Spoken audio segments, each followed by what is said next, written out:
Hello, Canada. I'm Foster Hewitt, and I'm honored to have the privilege of again bringing you to the play-by-play of the second game in this great series. And my sidekick, Brian Conacher, will again be doing the color.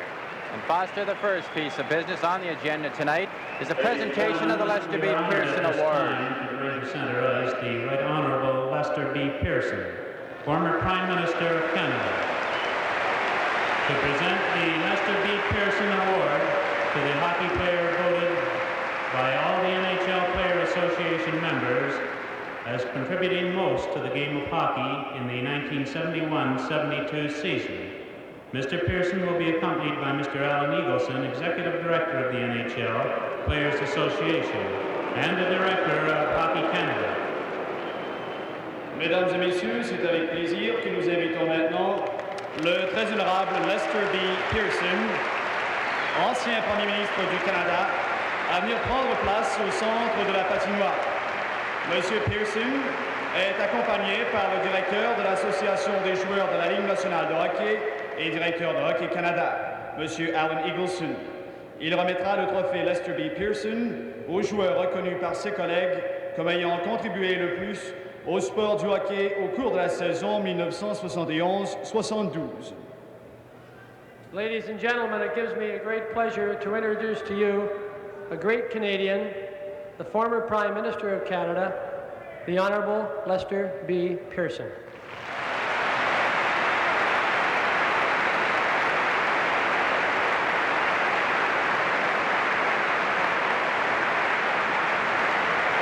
Ladies and gentlemen,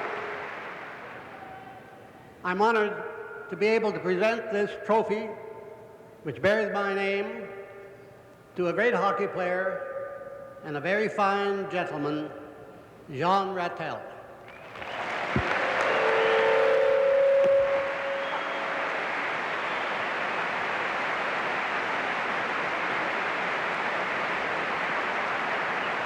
Félicitations, bon chance.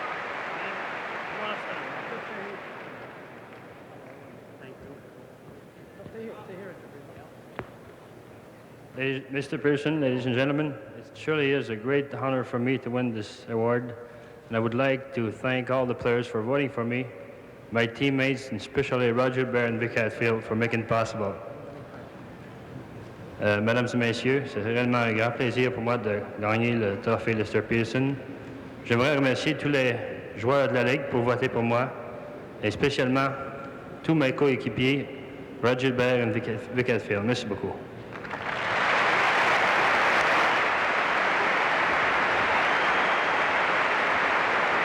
And of course, Jean Rattel was the winner and a very worthy one. And the Soviet team is just coming out on the ice and is receiving a very excellent reception from the fans in the Maple Leaf Gardens. Now the Team Canada coming out, and they're getting a standing ovation. So the fans haven't given up on their favorites yet. They were well beaten in the first game of the series, but they're out to redeem themselves tonight, and they're all lining up, the two teams facing each other, and in a moment, the individual players will be introduced to the crowd, but the applause still goes on. Tonight's game, mesdames, mesdemoiselles, messieurs, voici les joueurs de la rencontre de ce soir. For the Soviet national team, pour l'équipe nationale soviétique, wearing number 1, portant le numéro 1, Victor Singer. Number 2, le numéro 2, Alexandre Gousseff.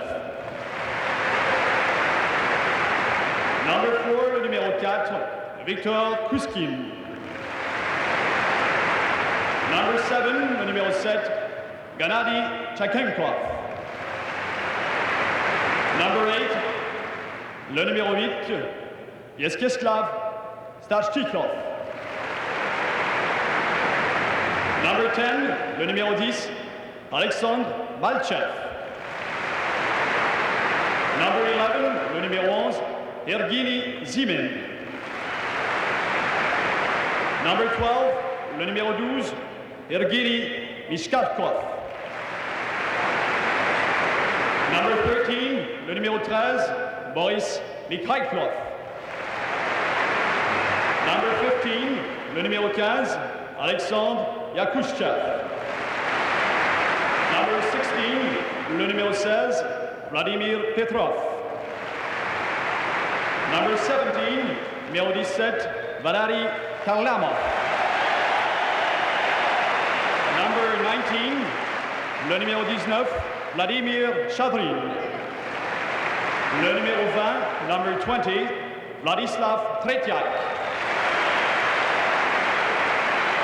Number 22, le numéro 22, Yakeslav Anisin. Number 25, le numéro 25, Yuri Lyatkin. Number 26, le numéro 26, Evgeny Poladiev.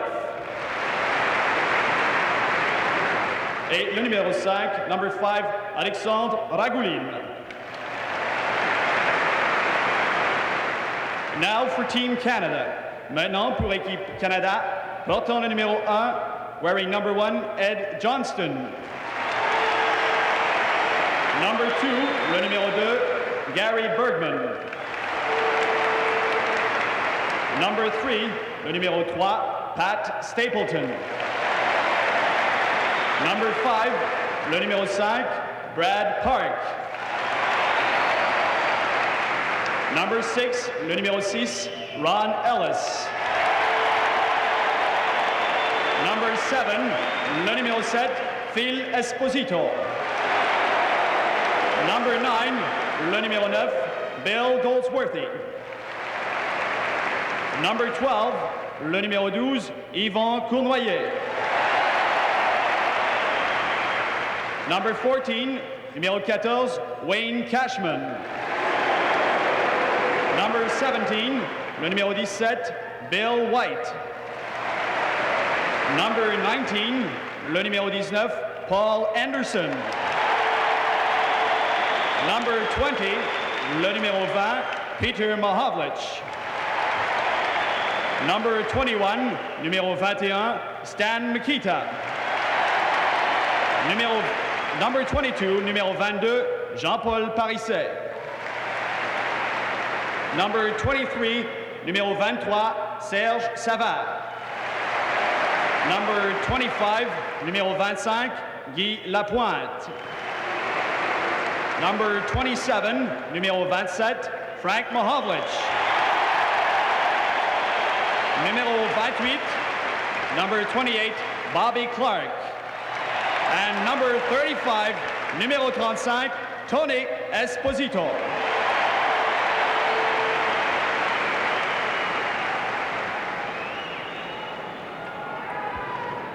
Also There's Harry Sinden in the dressing room, and he's pacing right now, waiting for this to get over, get the game underway. Coach Sinden knows how important this is for Team Canada to come back and win this first game, because this is an 8-game series, not just a 1-game affair.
two teams now will exchange gifts, which is an important part in international hockey.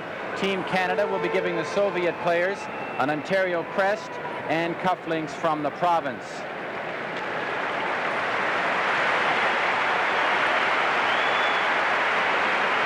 This is game 2 of the Canada-Soviet series from Toronto.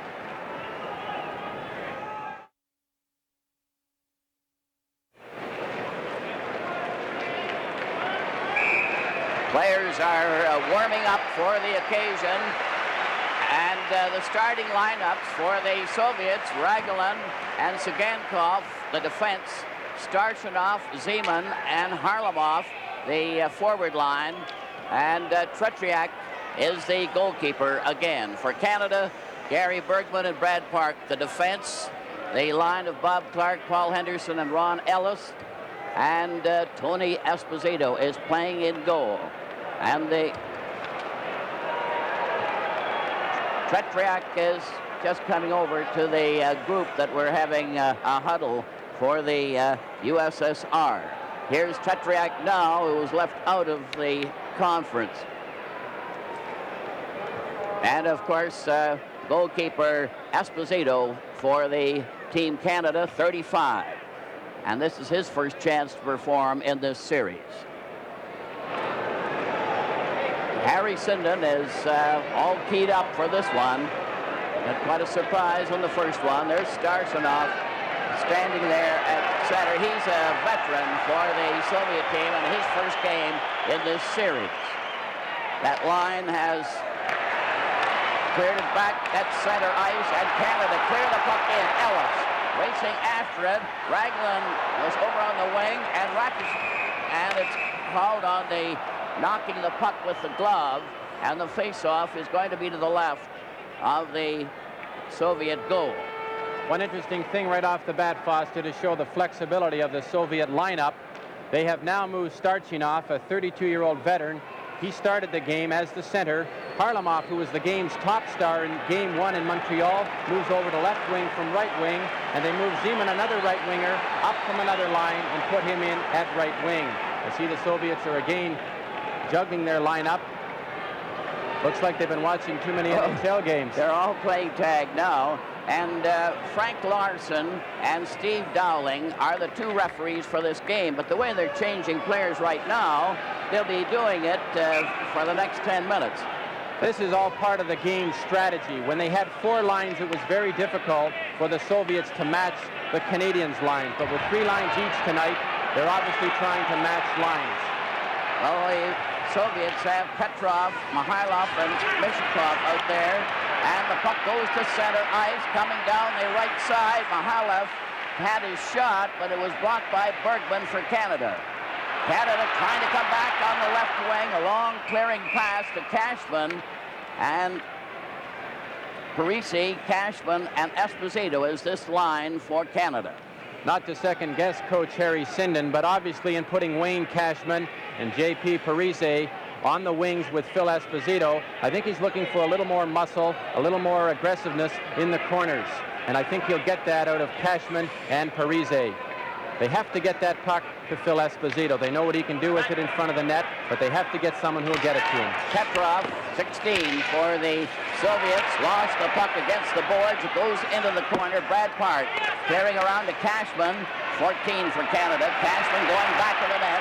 This is first turn for the Canadian team. Cashman at center drives the long one that's deflected by Kuskin. He tapped it, but it's recovered by Parise, who shot it in front with Parise failing to stop Esposito, who was really in there hard for a drive. Another drive from the side, bounces over on the far wing. Mikhailov cleared across to Petrov. 3 of them going in. A bad pass is recovered by Canada. Esposito handed it right back to Petrov, and a long shot there right on by Mishkov. He's an addition to the lineup, along with both Nikolov and Blinov are out of the lineup for the Soviet team, and a flying puck into the bench is stopping the play. There's Mishkov leaving the ice, who got that good shot An interesting thing, Foster, on that first shift with Wayne Cashman. He normally plays on the left wing with Esposito. He got pulled out of position a little bit there. He came up the right side, and that's how that play all developed. I think Cashman's going to have to discipline himself tonight to stay over in that right wing. Again, the Soviets are changing. They'll have to establish a ruling right off the bat here, Foster, because the home team generally has the last change. There's the Soviet coach looking at it all, but not saying a word. Starshanov is at center ice. Bobroff is taking a good look there to see what was going to happen, what he'd have to do to get his lines out there. A pass on the left side. Sтэплтон out there for the first time for Canada on the defense. Tried to clear it over the line. Clark is behind him as Sagankov was stopped. Then another chance for Maltsev, and he couldn't get out. The Soviet trying to organize with Raglan clearing right on to Harlamov's stick. He centered in front, and Pat Sтэплton blocked by Starshanov, goes back to the net. Harlamov recovers, but is bumped. Starshanov getting it back to Raglan, and the puck is knocked out by Canada with the Soviets going back behind their own goal. A long pass there. Comes over on the right side. Yakuchev coming in with a pass. It was wide, and Shadman failed to follow through. Bad pass to Clark, goes down the ice. Raglan for the Soviets. Comes over onto the right side to Yakuchev. Yakuchev made the pass. It bounces out to center ice. Soviets in possession. Poladiev ahead at center ice to Shadrin. Then Zeman failed to get through. It's knocked out over the line by Bill White. Yakushev at center ice, cleared the pass, keep on passing. Zeman on that far side, a hard drive by Shadrin went up into the crowd. And the Soviets are carrying right on where they left off in Montreal. This is a terrific hockey game so far, Foster. You can see now that there's the tension. Both teams not taking any chances initially. There's a good sign. It's our game, and we're going to prove it tonight. I hope so. Well, they're starting off with a bang. There's no question about that. And they're changing lines very frequently, which is quite different from the first game of the series. There's Starshanov, the new addition to the Soviet team. He's a veteran and has taken over on that Harlamov-Maltsev line as center ice. Now they're still jockeying for the edge. Starshanov is going to remain out there. And now they've got Maltsev on the right wing for the Soviet team. He formerly centered it. And Harlamov on the left wing. He's the star of the team, or he was in the first game. Now Canada start to move up over the line to center ice. Over the line, a pass on the right wing. Ellis took the shot as Clark had passed to him, and they ended up right on the doorstep beside Petriak. Bobby Clark made a very good move on this play, right around the red line. He comes up the ice, beating that Russian forward who came in to check, passes the puck off, and Ellis, as he can do so well, gets the shot away very quickly, but it was off the goal. Tretiak gloves it and smothers it for the whistle. There's a good look at the young goalie, Tretiak, only 20 years old. He's had 4 years of international experience, and I can honestly say I can't believe the improvement in him over the last time I saw him, which was in 1969. He's come out and he's learned how to play the angles. He used to be strictly a reflex goaltender. He now has learned how to come out, cut down the angles. He clears the puck well, and he's given the Soviet team a lot of stability in goal. There's a good look at Starchinov, 32 years old, a veteran of 10 years. I played against him in 1963 when he was just getting started, and he would be the Soviet team's Jean Beliveau if they had one. He's strong, and he's had a lot of international experience. They're getting ready for the face-off to the left of Petriak, and they can't determine just who should have the right to make the player change that sticks. Frank Mahovlich is having words with the referee, Frank Larsen. The other referee, Steve Dowling, stands back by the blue line. Canada will face off in the Soviet zone. Clark will face off with Starshanov. The puck is knocked back to the blue line. A shot. Oh, Tretiak stopped that drive from Savard, who's on the defense with LaPointe. Puck goes back to the goal. Second puck failed to get away. Oh, the pass went wide as Canada is pressing hard for that first goal. A long shot went wide. Tretiak didn't even see it. From the corner, Henderson trying to dig it out. They jam in there, and there was a shoving duel. Nothing really happened. Ellis was standing by talking to Starshanov. With the score, Canada nothing and the Soviets nothing. This is game 2 from Toronto. All set for the face-off to the right of Tretiak in the Soviet goal. Mikita, who always gets that draw, got it again, but they left that puck. Yakushev gets a break, a 2-on-1, a shot, and the drive went wide. That was a close call for Canada. Now Seaman gets that to the corner. Yakushev centered it out, and the Soviet player was knocked down. Shadwin. Canada recovers. A quick pass at center right. П.Маховлич, 27, going in on that wing, was blocked by Paladiev. Puck is shot down the ice. Stan Mikita going back to get it. LaPointe is on the defense for Canada as the pass goes over the line, but П.Маховлич, Cornoyer couldn't get away. Now LaPointe tried it, but Mikita was offside on that right wing. I think Mikita will definitely help this lineup. There's a look at the Prime Minister of Canada, Pierre Elliott Trudeau, his lovely wife on the right-hand side of him. Right-hand side of us, excuse me. Now here goes the usual act of changing players, and they keep on changing and changing, but nobody seems to know for sure where it's all going to end.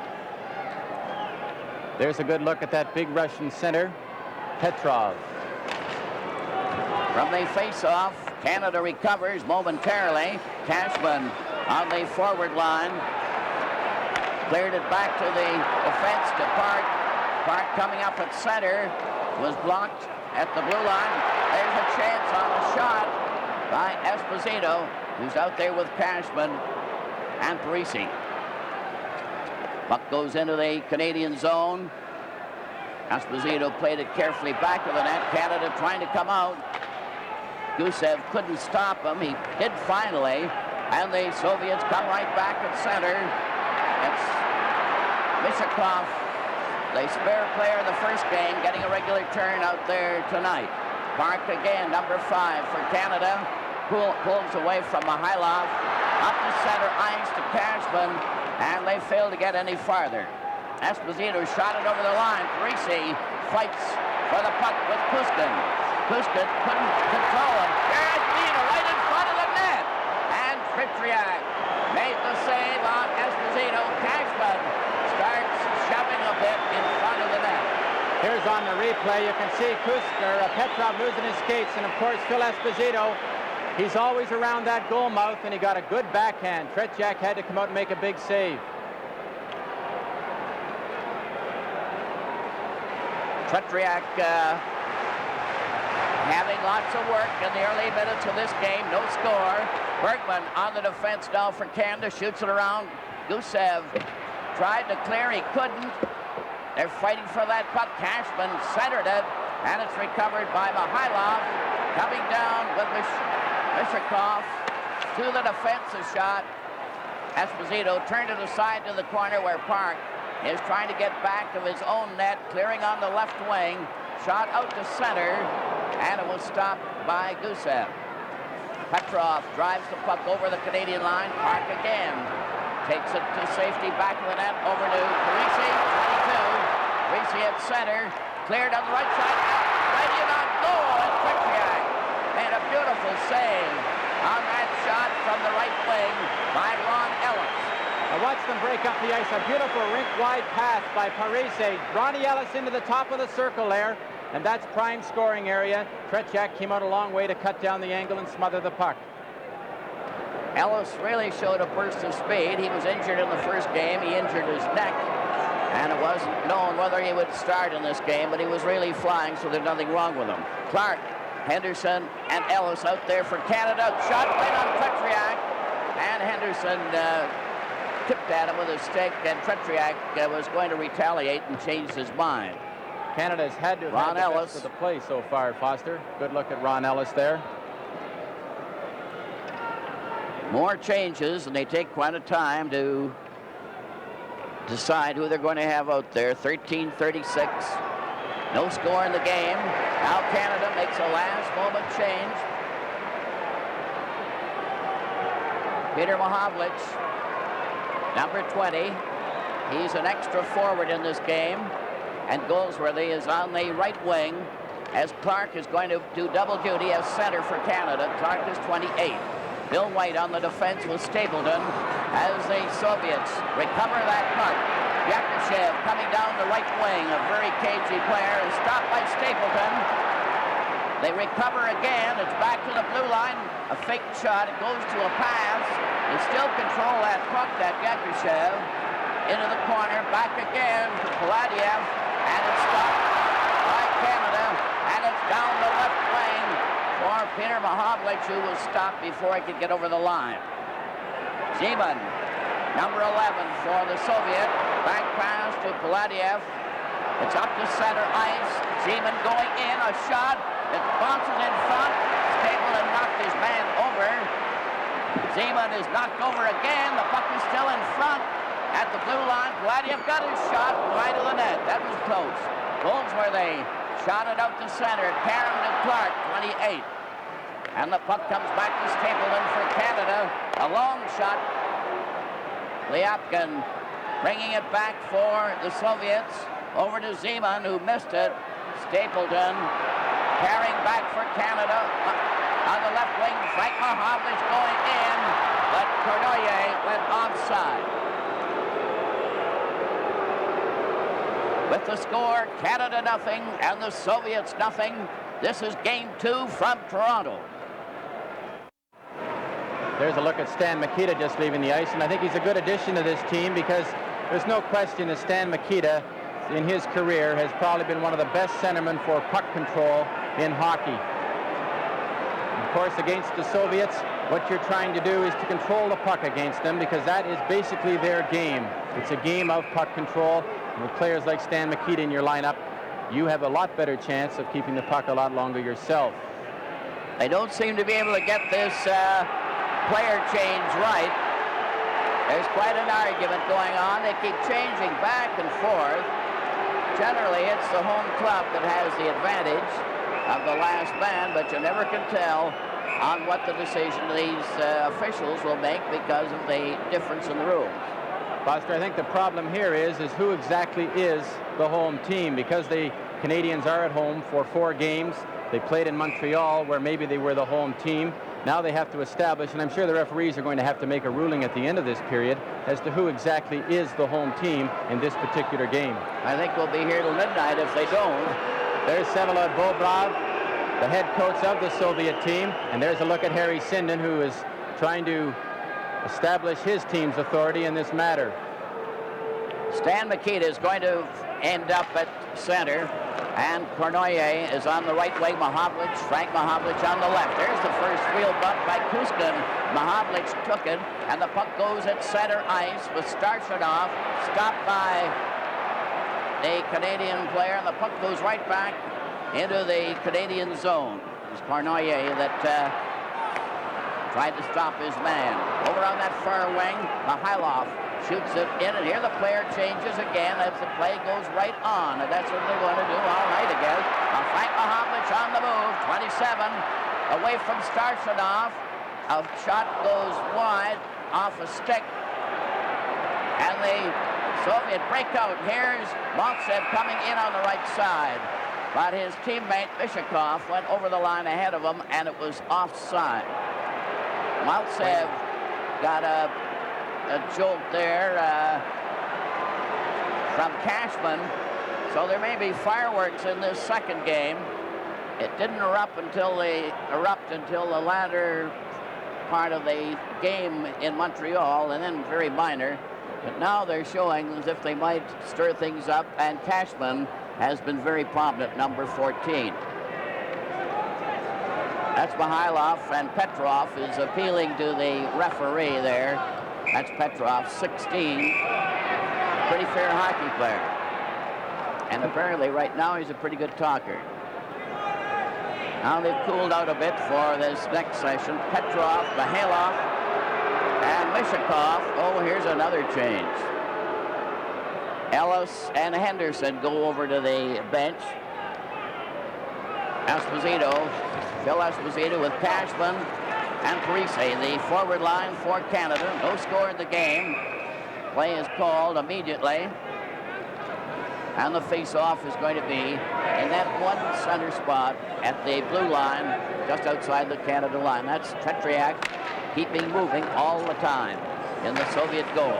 Kuzkin, number 4, drives the puck in, back of the goal. Esposito kept it there. Savard is starting back for Canada. Esposito failed to get away on the pass. Cashman cuts back into his own zone. Lost it to Petrov. Petrov coming in on the wing. Here they're closing in front of the goal. And Parise saved that one by blocking. Now Esposito comes tearing down. The puck got away from him. Kusev back to the net. Missed the jolt. Canada recovers. The shot went wide as it went off Tretiak's stick. Cashman had the chance. Cashman knocked it back. Parise centered it. Lapointe was not in a position to stop it, and Savard gets the forward pass. Esposito missed the return pass, and Kuzkin cleared in front of his own net.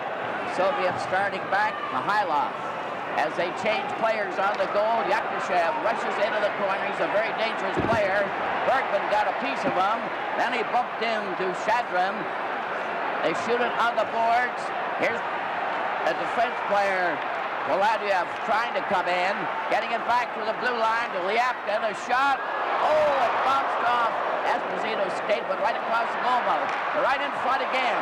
Canada is under pressure. The puck is knocked over on the wing, and the play is stopped. Looks like the first penalty of the game. You can see here Canada is under a lot of pressure. Liapkin shot gets partially blocked off the corner, but it deflects right across in front of the goal. Now watch Zimin break the check there and put it right back between the defenseman's leg. It was only a good effort by Bергman there that the possible chance right in front of the goal. Now Canada's scrambling right here. And when you start to scramble, that's when the penalties come. Time 10:08.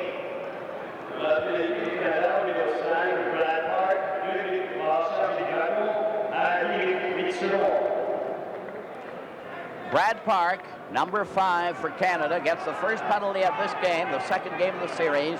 Park for cross-checking at 10:08. Here's a look at some of the players, Dale Talon and Rod Gilbert, both who are sitting there anxiously.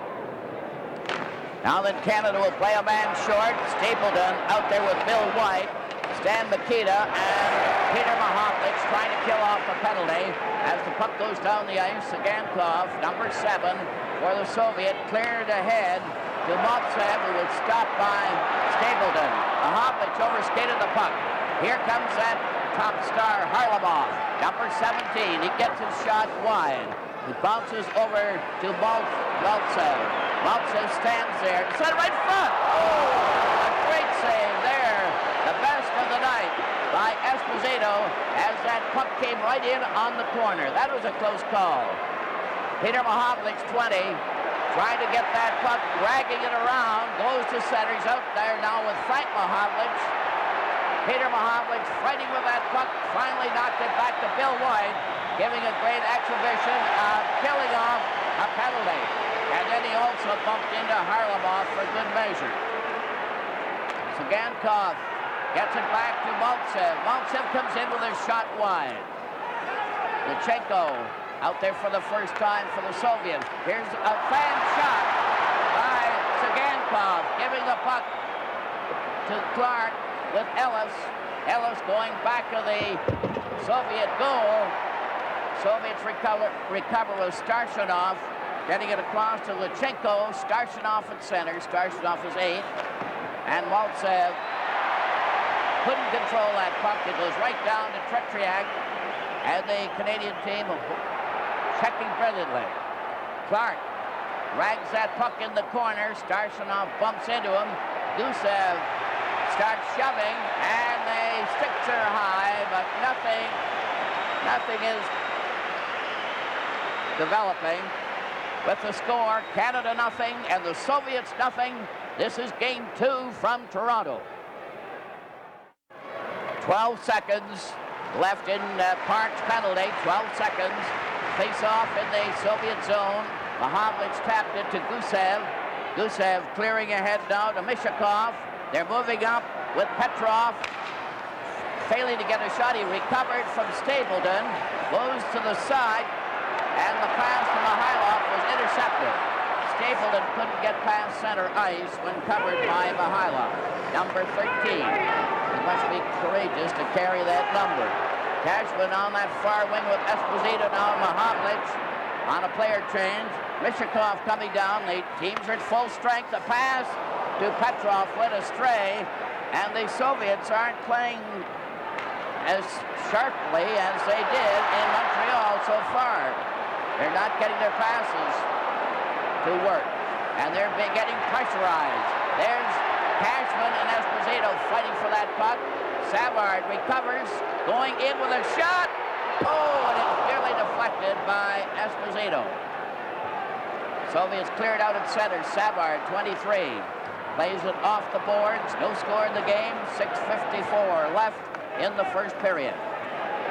Savard in there first. Petrov decided not to go in deep. A quick pass over on the wing. Here they're coming in. Greasy stopped. Cleared a pass to Cashman, and it failed to click. Mihailov cleared it out at center ice, and Cashman shot it over on the boards. And ССПозito's going in and waited too long and lost the puck. ССПозито breaks it up temporarily, gets it again, coming in with Greasy. Here's ССПозito in, and he couldn't break through the defense. Petrov covered, and Kuskin shoots it down the ice. And the Canadian team are showing far more power than they did in Montreal the first game. The Canadian team definitely dominated play there, and Serge Savard, who's just skating over to the bench now, has to be a key factor in being able to keep pressure on the Soviets in their end. Savard, with that excellent ability to control the puck, has got Team Canada up the ice a lot faster with a lot better control. There's a look at Brad Park. This is a different hockey game, the way they're hitting each other, and the Team Canada has had a definite edge in the play so far. Bергman keeps that puck in. Vladiev nearly lost it. Now Zeman breaking out for the Soviet to center ice with Yakushev with them. Going in at Park. Played it over on the right wing to Ellis. The pass is too far. Henderson tried to bump his man. Here's Park coming in on the left side. And Tretiak kicked that one out. Another pass to Ellis, bounces off. A long pass to Yakushev was grabbed off there. That was a close call as Park just was able to get a stick on that one. Zeman, number 11 for the Soviet at center. Over the line, bumped into a stout defense. Shadron was on the right side going after the Canadian player. They jam against the boards. Vladiev getting it to Yakushev, who's chased off by Bергman. Here's a pass, here's a shot. Oh, that went wide. That drive was by Liapkin. Puck rolls out to center ice. Vladiev, number 26, turning with Liapkin. And there's the star, Harlamov, of the first game with Yakushev coming back at center ice. Maltsev went into the corner, more bumping, and here's a threatening move over on the far side. Little talk going on. It was interesting there. You see Tretiak coming back out. He was off the ice there for a good 10-15 seconds. The Soviets had 6 attackers in Team Canada's end. Henderson is getting the penalty that caused all the commotion there. It was one of those delayed penalties. And Tretriak did skate off to give them an odd man. For tripping. The time 15-19. 15-19. Du Canada, numéro 19, Paul Anderson. 2 minutes pour Paul fait trébucher à 15 minutes 19 secondes. And getting ready for the face-off. Henderson off for tripping at 15-19. Starsanoff is talking to the referee. But there was quite a scuffle there on the boards. It looked as if 2 or 3 might have been under fire there. I think an interesting thing so far is Team Canada is living up to their name tonight. Definitely playing better as a team. And they're also managing, through their strong team play, to isolate the Soviets. They are very strong as units, but if you can isolate their players down to individuals, you can neutralize it.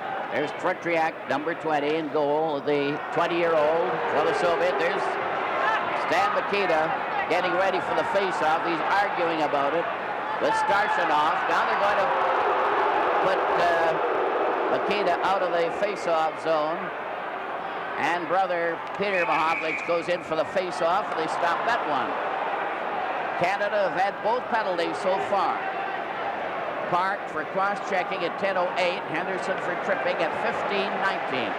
4:40 left in the first period. No score in the game. And the officials are really under pressure in this one. Now then, the Canadian team decided to make a last-moment change, and Mikita nearly tripped over Ragulin. I don't know who did that purpose, whether it was on purpose or not, but there's a lot of feeling creeping into this game. The puck rolls up over the line. Peter P.Mahovlich doing a great job. Was tied right up by Sagankov there, who seemed to be holding him. The puck goes into the Soviet zone. Sagankov bumped the Canadian player, Park, who's out there with Peter P.Mahovlich. Here comes Harlamov for the Soviet at center ice. They're giving him a tough ride and finally knocked him down. Then Starsanoff picked a long shot there that went wide. Starsanoff again set right in front of the goal. And again, great goalkeeping by Tony Esposito. Another long shot right on. Esposito stopped that one. And we're getting playoff goalkeeping from a Canadian goalkeeper, Tony Esposito. Another shot goes wide. Peter P.Mahovlich, 20 for Canada, center ice, being hounded by Harlamov. Soviet have the odd man advantage. 56 seconds left in the penalty. Maltsev goes over the line, was dumped, and this is one difference in this game. They're really hitting. And the Canadian team playing as a team. Sagankov took a long shot. It went high. Maltsev into the corner. Number 10 is stopped. It rolls out to P.Mahovlich. And Peter P.Mahovlich getting relief from Esposito. And both teams are changing on the go. 27 seconds left in the penalty. Sagankov gets it across on the right wing. A high loft passed on into the corner to Mishakov. He shoots it around back of the net, and the puck is shot down the ice, and that's allowable in international rules because there's a penalty. 6 seconds left in the Canadian penalty. Here comes Mishakov, passing to Petrov on the far side, a shot, and it rolls right off to the side. A great save again by the goalkeeper. Another pass, and Bill White shoots it away. Canada at full strength. And the Canadian team decide to change on the go. No score with 2:22 left in the first period. And a real battle all the way. Petrov took a long shot from a way out. They have Mikhailov and Mishakov out there as their forward line. The Soviet changed 2 players on their lineup. Quick pass on the left side. Canada on the attack. Coming in, Lapointe trying to get in front. Lost that puck finally. With Mishakov making a rink-wide pass to Petrov. He got a jolt for his pains. Puck goes back to the net. Savard trying to get away from his check is stopped. The Soviets certainly could backcheck. Savard is chased into the corner, 23. Failed to shoot it out. Petrov, 16, goes after it. Mikhailov was waiting, but Canada intercepted and lost it right in the same move. A return pass by Mikhailov went to the corner, Canada getting it. Canada on the move at center. Parisi was offside on Clark's long pass. With the score, Canada nothing and the Soviets nothing. This is game 2 from Toronto. Shadron will take the face-off for the Soviet. Zeman is on the wing. And here go the changes again. Yakushev is on the left wing. Zeman is on the right wing. So that they still haven't got that straight. They have 1 minute and 12 seconds left in the first period. No score. And on the defense, Lyapkin and Poladev are out there for the Soviet. Bергman on the Canadian defense, pass, got it over on the wing. Bергman with Cornoyer swerving around on the far wing. F.Mahowicz picking his way out, past to Park and went behind him. And Park recovers. The big difference in this game has been in the back-checking and the hitting. What a difference. Up to P.Mahowlич. He passes back to Cornoyer. And Park was bumped and lost it. A race for the puck. Zeman comes after it. Bergman took him out. Then falls. Zeman gets it again. They have a man in front, Yakushev. The puck goes back to the net. Yakushev watched by Park. And they're really hitting. Puck is recovered by Canada. Stan Mikita was dumped by the Soviet player Yakushev, and the play goes right on. F.Mahowicz down the left wing. Mikita was hurt on that play. P.Mahowicz was dumped by Zeman, and they're getting away with a lot of illegal checks, and the bell goes. You can't even hear it for the crowd. And P.Mahowicz dumped Paladiev, and they're really working up to a boiling pitch.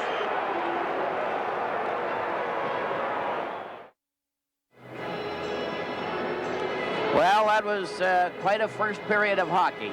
There were only 2 penalties in the period, but it was a rough, tough, nasty period all the way through. Park got the first one for cross-checking at 10:08, and Paul Henderson went off for tripping at 15:19. The Soviets have yet to catch the eye of the referee, but they've certainly been hitting the Canadian players with fair ease and abandon. There was no scoring, but there were several great chances to score, and I believe the Soviets had the better chances, although the numbers were just the same. But that one play with Harlamov shooting at the Canadian goalkeeper, Tony Esposito, was really the most remarkable save I've seen in many, many times. What do you think of it, Brian? Well, Foster, there was a perfect setup for just a routine tip-in into the goal. Esposito came from nowhere. He was glued to the post because Maltsev, you weren't sure when he drove in from the right wing whether he was going to try to beat Esposito on the short side. He slipped it right across the goal mouth, and Harlamov had to have been the most surprised player in the rink because he thought he was just tipping it into the goal, and Esposito's pad came out of nowhere and kicked it right back out. Just to help you on the lineup, Clark, Ellis, and Henderson make up one line for Canada. Stan Mikita, Cornoyer, and F.Mahowicz make up the second line, and Phil Esposito, Cashman, and Parisi are on the so-called third line, but not in that order necessarily. Goldsworthy and Peter P.Mahowlич are extra forwards. Brad Park and Jerry Bergman play together. Lapointe and Savard have been playing together. White and Stapleton also a pair. The shots on goal, Canada outshot the Soviet 10-7. Canada 10 shots on goal, the Soviets 7. But it was a very close, hard-fought first period, and it's a question whether the Canadian team will have the stamina to carry through that hard hitting.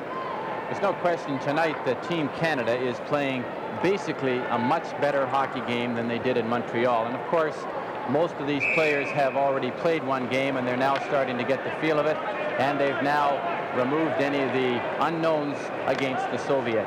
Stan Mikita is very incensed at I assume it's some of the infractions as well as the fact that the player changes have almost become a joke at times, but they may have settled that in the intermission between the first and second periods. There's Tony П.Эспозито, who's been a standout for Canada, and he's really been remarkable. Tretiak has been very good too, and you see how he works out all the time. He never stops. He must skate miles even though he's in goal, but he never stops. Tretiak has a birdcage type of face mask.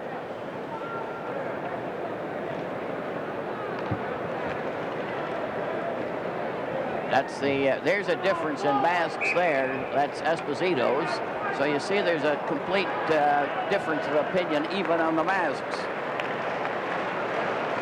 The players are just standing around there waiting.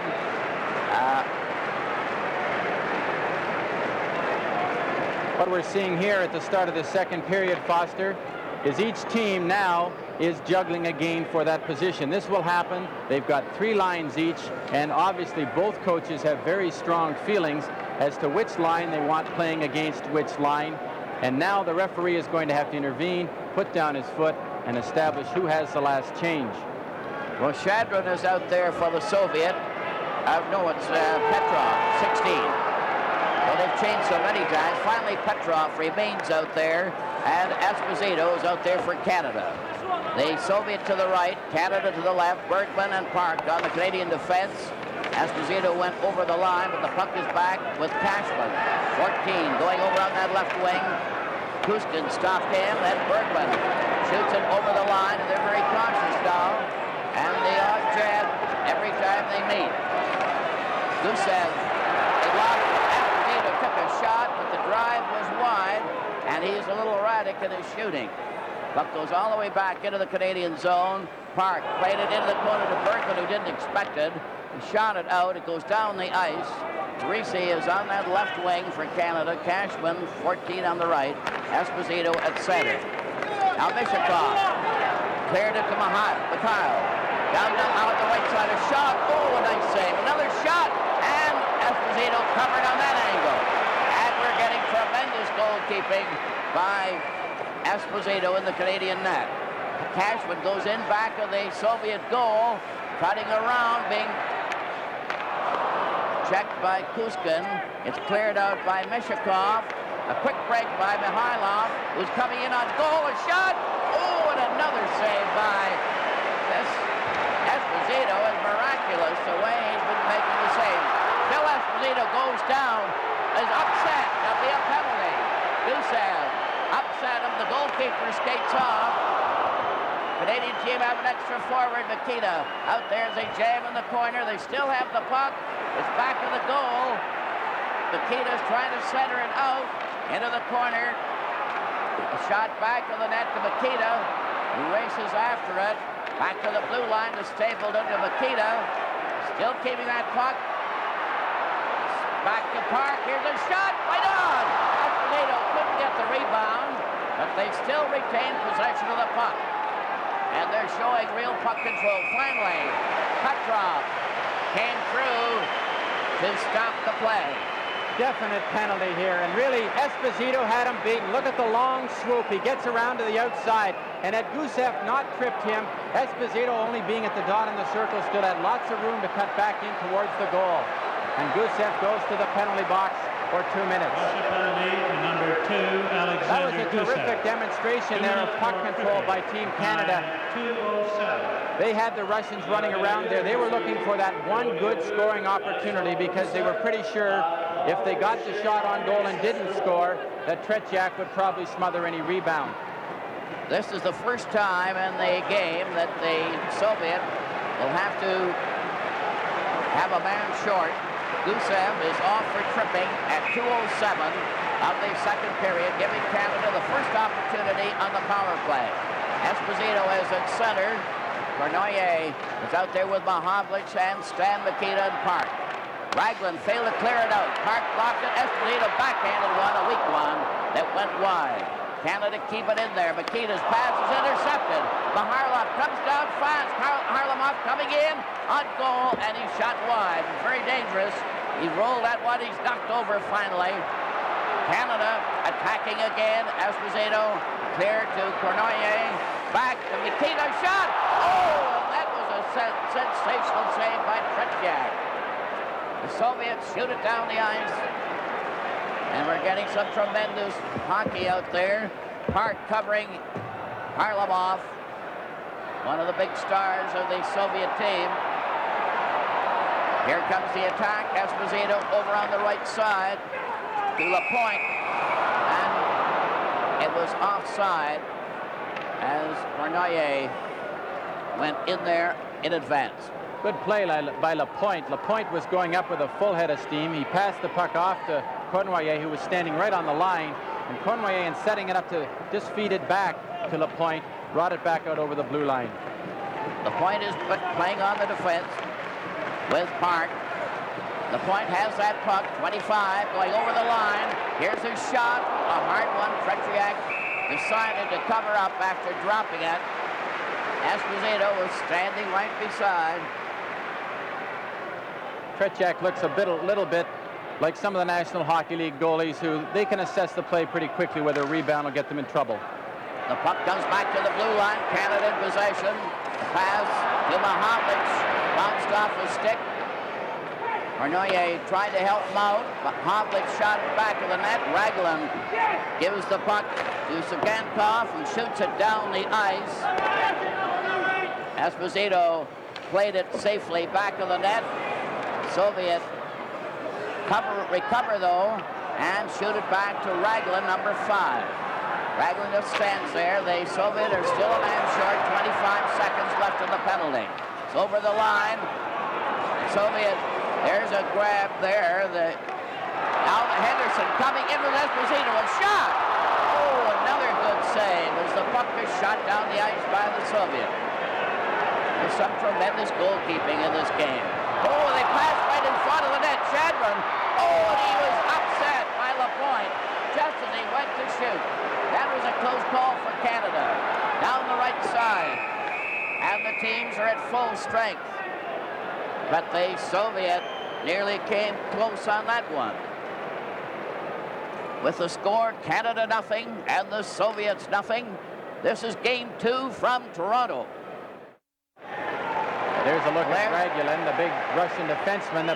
The penalty-killing unit for the Soviets tonight, Foster, is featured by 3 of the 4 players up front, all being over 30 years old.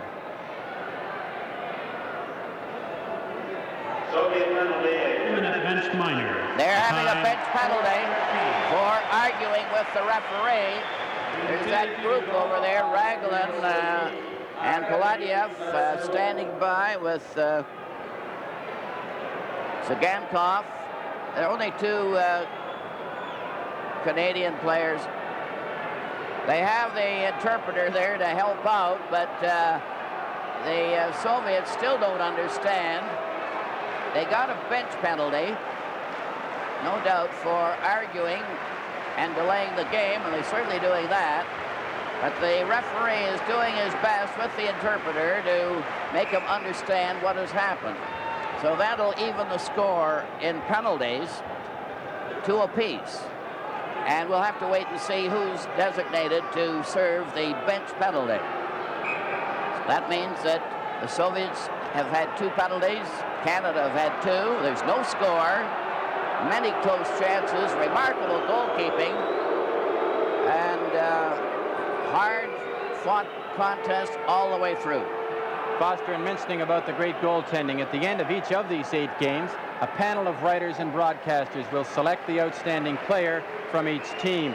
Each player will receive a ring created especially for this series by the CBC and CTV television networks and the sponsors of these hockey telecasts. The presentation will take place immediately after the game on the ice. 4:13 is the time of the bench penalty, and it's going to be served by Zeman. And that look at Tony Esposito in the Canadian goal, I think so far he has to be the top player for Team Canada. He's had the most work, there's no question about that, but they've all been really giving everything they have out there, and it's a greatly improved performance over the first game. Even the Soviets are that much better. Now we have another with Goldsworthy on the right wing, Clark at center, Henderson on the left wing, as Stapleton cleared over to Henderson. Savard is on the defense with Stapleton. Puck is in Canada zone. Stapleton picking his way up to the blue line. The Soviets a man short, a long drive, and it's offside, and the goalkeeper was bumped there by Goldsworthy, and now they're starting to mix it up over there. The referee gets between them. They just bumped or collided, and Goldsworthy was very upset by it. We'll see how this develops here. Tretiak goes out. Now he's got him lined up. He tries to cut to his inside. He can't avoid the check. Brings the elbow up. Of course, Goldsworthy hasn't been playing that much, and when you sit on that bench, you get fairly intense, and when you get out on the ice, you're liable to do that. Vladiev on the defense for the Soviets, cleared the puck into the Canadian zone. Stapleton for Canada at center, over the line, closing in, a pass by Clark went astray. Then Petrov is given a jolt against the board. Clark trying to dig it out. They pile up back to the net. Goldsworthy gets into it. It's back to Savard, who cleared into the corner, and Mishakov drives it down the ice. Mishakov cleared that one down. Starchinov is out there with him. Number 8. Canada on the attack again with the man advantage. No score in the game. Savard coming in. Took his shot. Tretiak covered the short side perfectly. Soviet cleared out to center ice. Savard trying it again. Goes over on that left wing. And the Canadians are changing on the goal. P.Mahovlich is out there with Esposito as the Soviet cleared back into the Canadian zone. Soviets changing too. Esposito missed the pass. Bernoyer couldn't get near it. And it's Mishakov coming over on that right wing to center, number 12. He's there with Shadrin, and he failed to get a shot on goal. Bernoyer down with Esposito and Mahowicz. Esposito wasn't in position. Shadrin cleared it to the side. Mishakov shot it down the ice, and it's called. Here's a look at this tremendous crowd in Maple Leaf Gardens. There's not an empty seat here, and they're just as receptive to this game as they were to Game 1 in Montreal.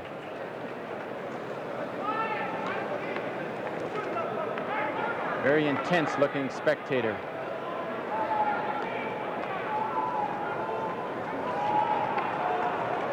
Of course, with no score in the game so far, Foster, the intensity will build up with each passing minute because that first goal then becomes all that more important. Yes, you can feel the tension mounting all the time, although it's been at fever pitch right from the beginning. The Soviet team are at full strength again, so each team have had 2 penalties, and they've been able to kill them off. Esposito remaining at center ice for Canada. Got the draw, but right back to his brother, and the puck is shot by Tony Esposito to center ice. Esposito took it off Zeman and fired a shot that is recovered by Luchenko. Up the center. Again, Parisi out there now with Park. Gets it over to Bергman. Esposito missed the pass. Luchenko gets it over to Zeman. Zeman coming in with a backhand pass that failed to click. The Petrov grabbed the Esposito. Cashman goes in and carries his man down, and he wasn't a bit particular how he took Luchenko out of the play. Luchenko kicked at the puck to get it out. It's brought in by Cashman, a rugged performer. Esposito was dumped on the play, and it looks as if there's going to be a penalty to the Soviet. The goalkeeper's leaving. Yeah, here's Esposito. Right by the door! Esposito. Phil Esposito has scored for Canada.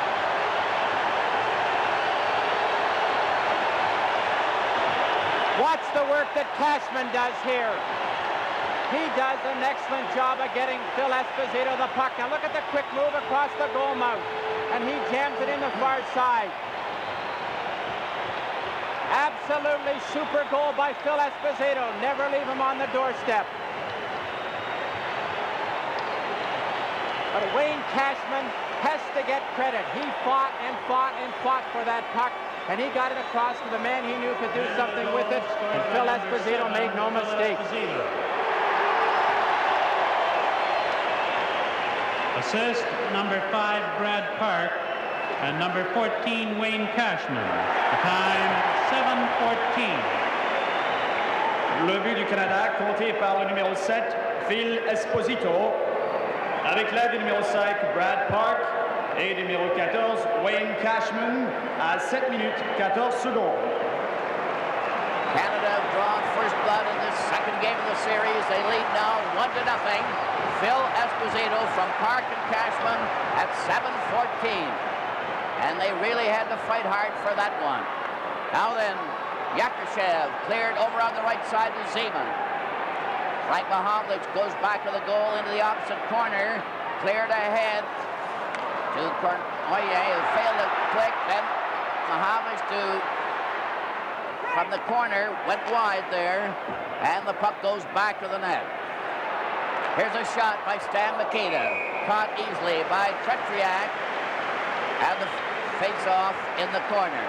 With the score, Canada 1. And the Soviets no score. This is game 2 from Toronto.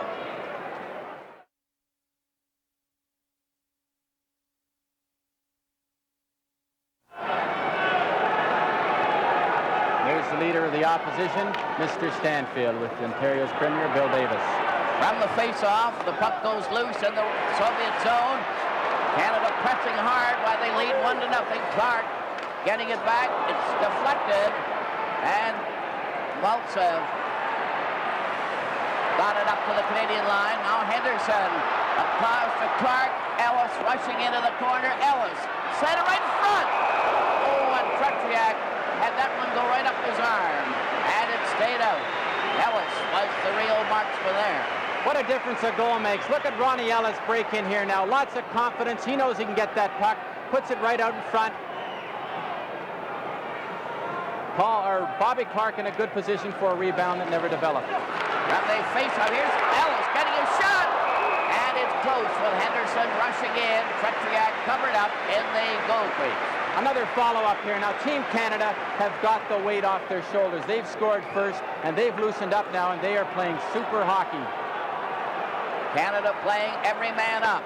The Soviets shoot it out against the boards. They're artists at that, so it doesn't go down the ice. Savard, 23, over onto the left wing to Henderson, across to Clark. Ellis was waiting, but Clark fell over and missed his chance. Varlamov tried a clearing pass. It comes out offside. And it's going to be called practically at center ice. I have to say something about Serge Savard. Savard has been the best addition to the defense tonight. And there's a good look at Starchinov, 32-year-old. He's the veteran of the Soviet team.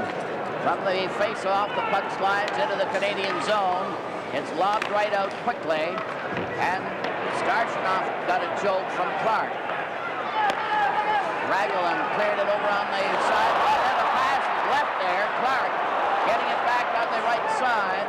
And they're certainly not sparing the horses the way they're bumping each other.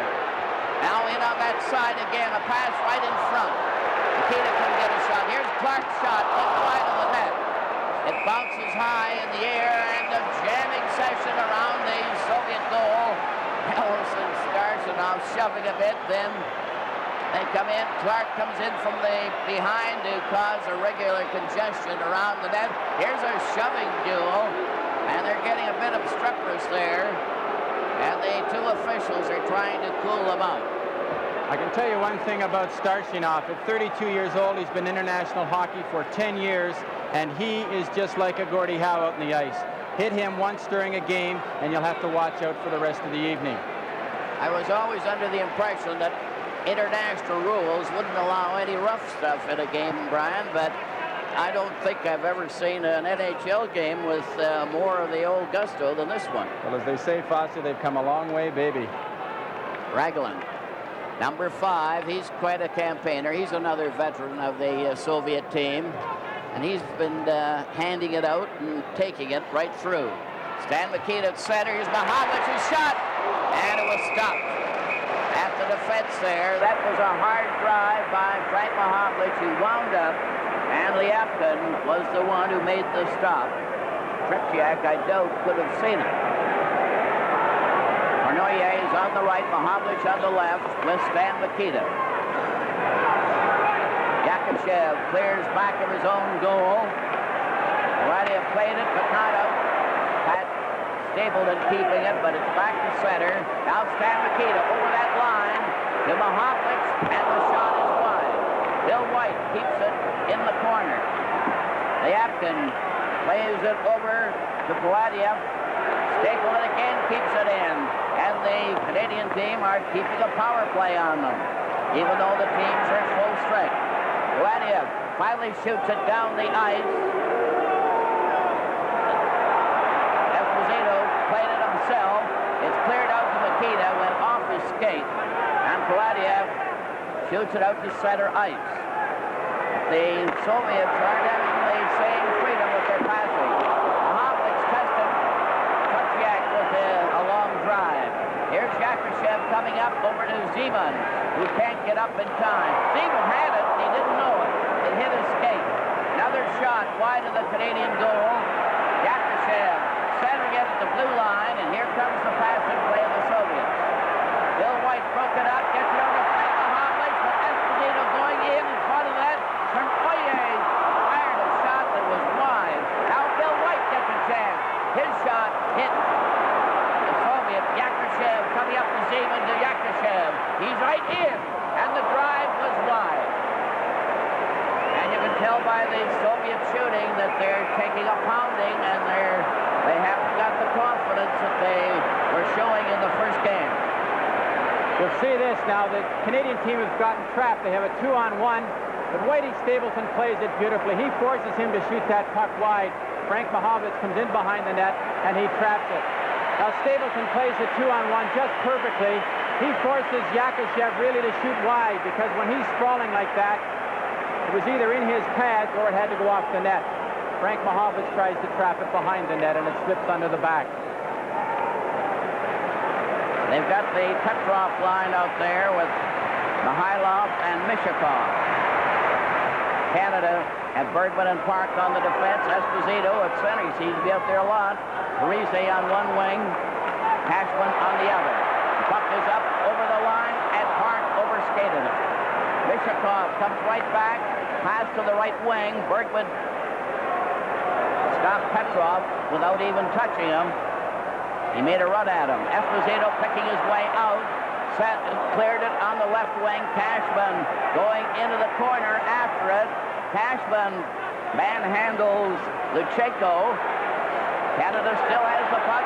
Esposito to Cashman. Right in front of the net to Esposito. He shoved around. He got that puck out in front. He's a hard man to take out. Puck comes back to center. Bергman shot it, and Kuskin broke it up. Petrov coming in on the side. The drive bounced over to the boards, and it shot down the ice. It'll be called.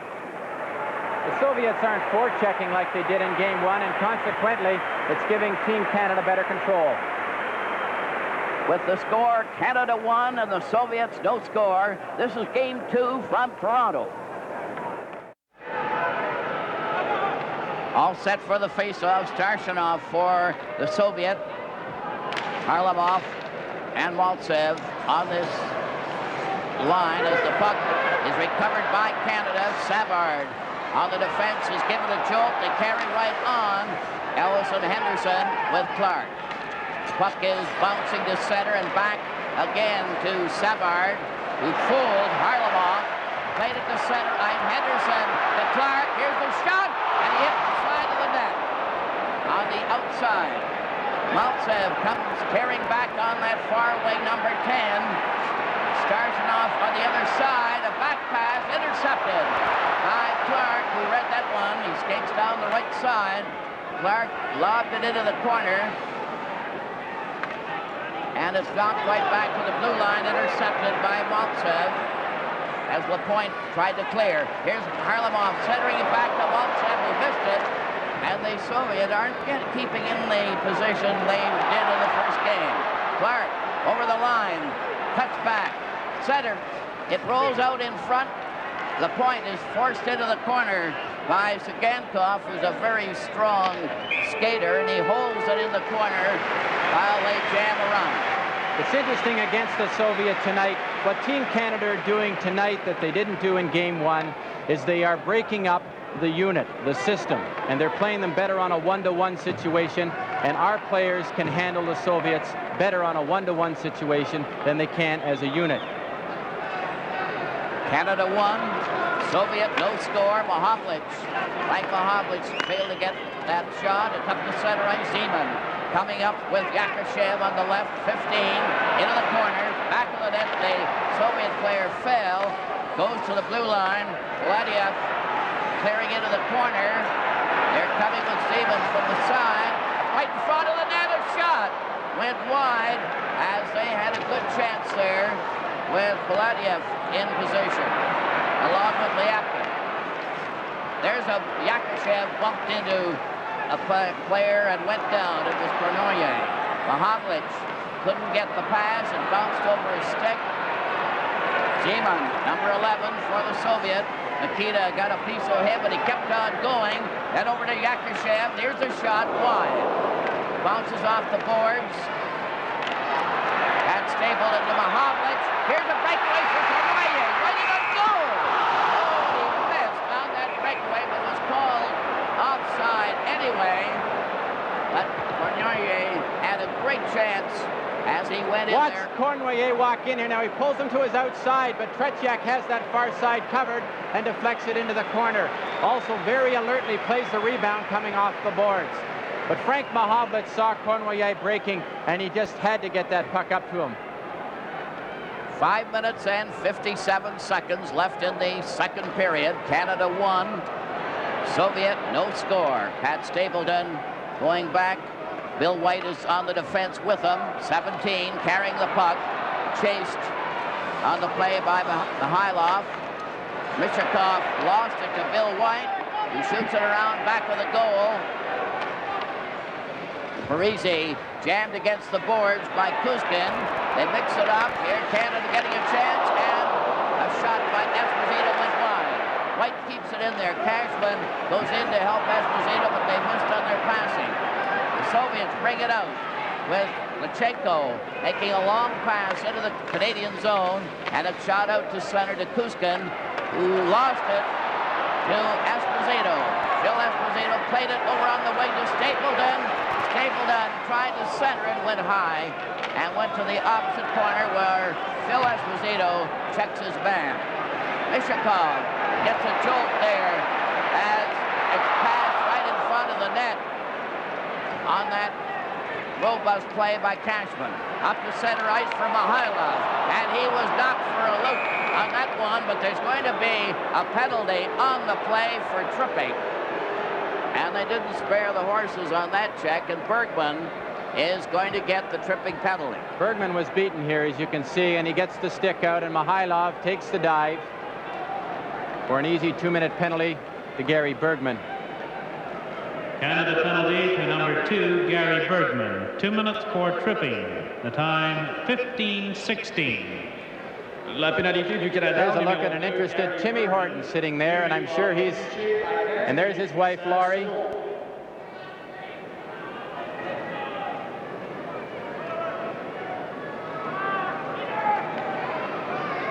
Getting ready now for the face-off. Bергman is off. Canada having their third penalty of the game.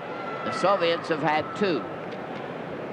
Canada leading 1-0, and it's very close, and it's really thrilling hockey all the way. Maltsev is out there with Starshinov at center. Harlamov is on the left wing. Lachenko is one of the defense players with Sagankov. think the key factor in the game for Team Canada has been the defense. From the face-off, it's cleared into Maltsev in the corner. Clark out there with P.Mahovlich to kill off the penalty, shoots it down the ice. And immediately Clark was replaced by F.Mahovlich. So the two Mahovliches are out there. Harlamov goes down there, and he was checked at the defense. With Sagankov, number 7 for the Soviet, cutting in front of his goal. Passed on the right wing to Maltsev. Maltsev at center, over the blue line. Starshinov waiting for a pass. It was a weak one. P.Mahovlich recovered. Gets it over to F.Mahovlich. One man back. F.Mahovlich going in, he shoots. And Petriak made a great save, a toe save on that one. Cleared pass to Starshinov, who couldn't control the puck.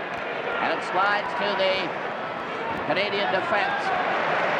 Shot down the ice with Sagankov to Harlamov. He's a marked man tonight. He hasn't had the freedom he had in the first game. Lutsenko ahead to Maltsev, 10. He played it back. It's a weak pass. And the Soviets aren't nearly as pass perfect as they were in the first game. And there's a reason. Sagankov coming in with Maltsev. Maltsev playing it back to Lutsenko. Intercepted by Mahovlich, and Lutsenko had to go back for it. 3:12 left in the period. They're changing on the goal. Canada's still a man short. Here's Maltsev clearing over to Yakushev. Yakushev made a bad pass. P.Mahovlich took it out to center ice. Still has it. Took it away from Shadron. Still goes. Bumped into Paladiev and lost the puck. Now back come the Soviets to center ice. Yakushev over that on that far wing. Zeman back to the blue line to Paladiev. They're closing in, looking for a pass back to the blue line. Over in the corner. Lapointe trying to watch his man with Park, and a bad pass goes out to center ice. Paladiev having to go back for it. Paladiev rolled it over the line, was brought out again by Lapointe. Over on the right side to Ellis. A deflection right on. Henderson missed on the rebound. Puck goes to the corner. They shoot it around back to the goal. Paladiev takes a look. Teams are at full strength as the Soviet clear it into the Canadian zone. Canada played safely with Lapointe. Passing on the left wing. A long pass is intercepted by Henderson's pass, and Ellis got back to break it up to Henderson, and it was offside. And it's called back to the blue line. With the score, Canada won, and the Soviets no score. This is game 2 from Toronto. All ready for the face-off at the blue line, and the puck is shot into the Canadian zone. Teams are at full strength. Cashman trying to get that puck out. He's mixing it up with Lutsenko. It's recovered by Mikhailov. A shot right on. Esposito stopped it.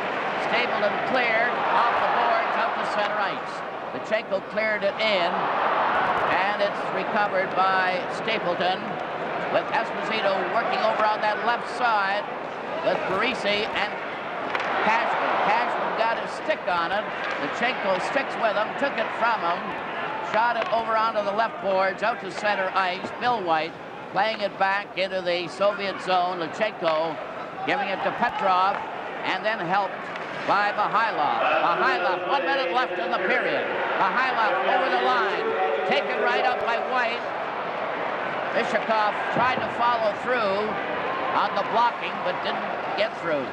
Parisi is in the corner, fighting for that puck to hold it. It's still loose. They're all digging at it, and it finally stopped. And there's a near mix-up there as they fought for that puck. And Parisi is very upset.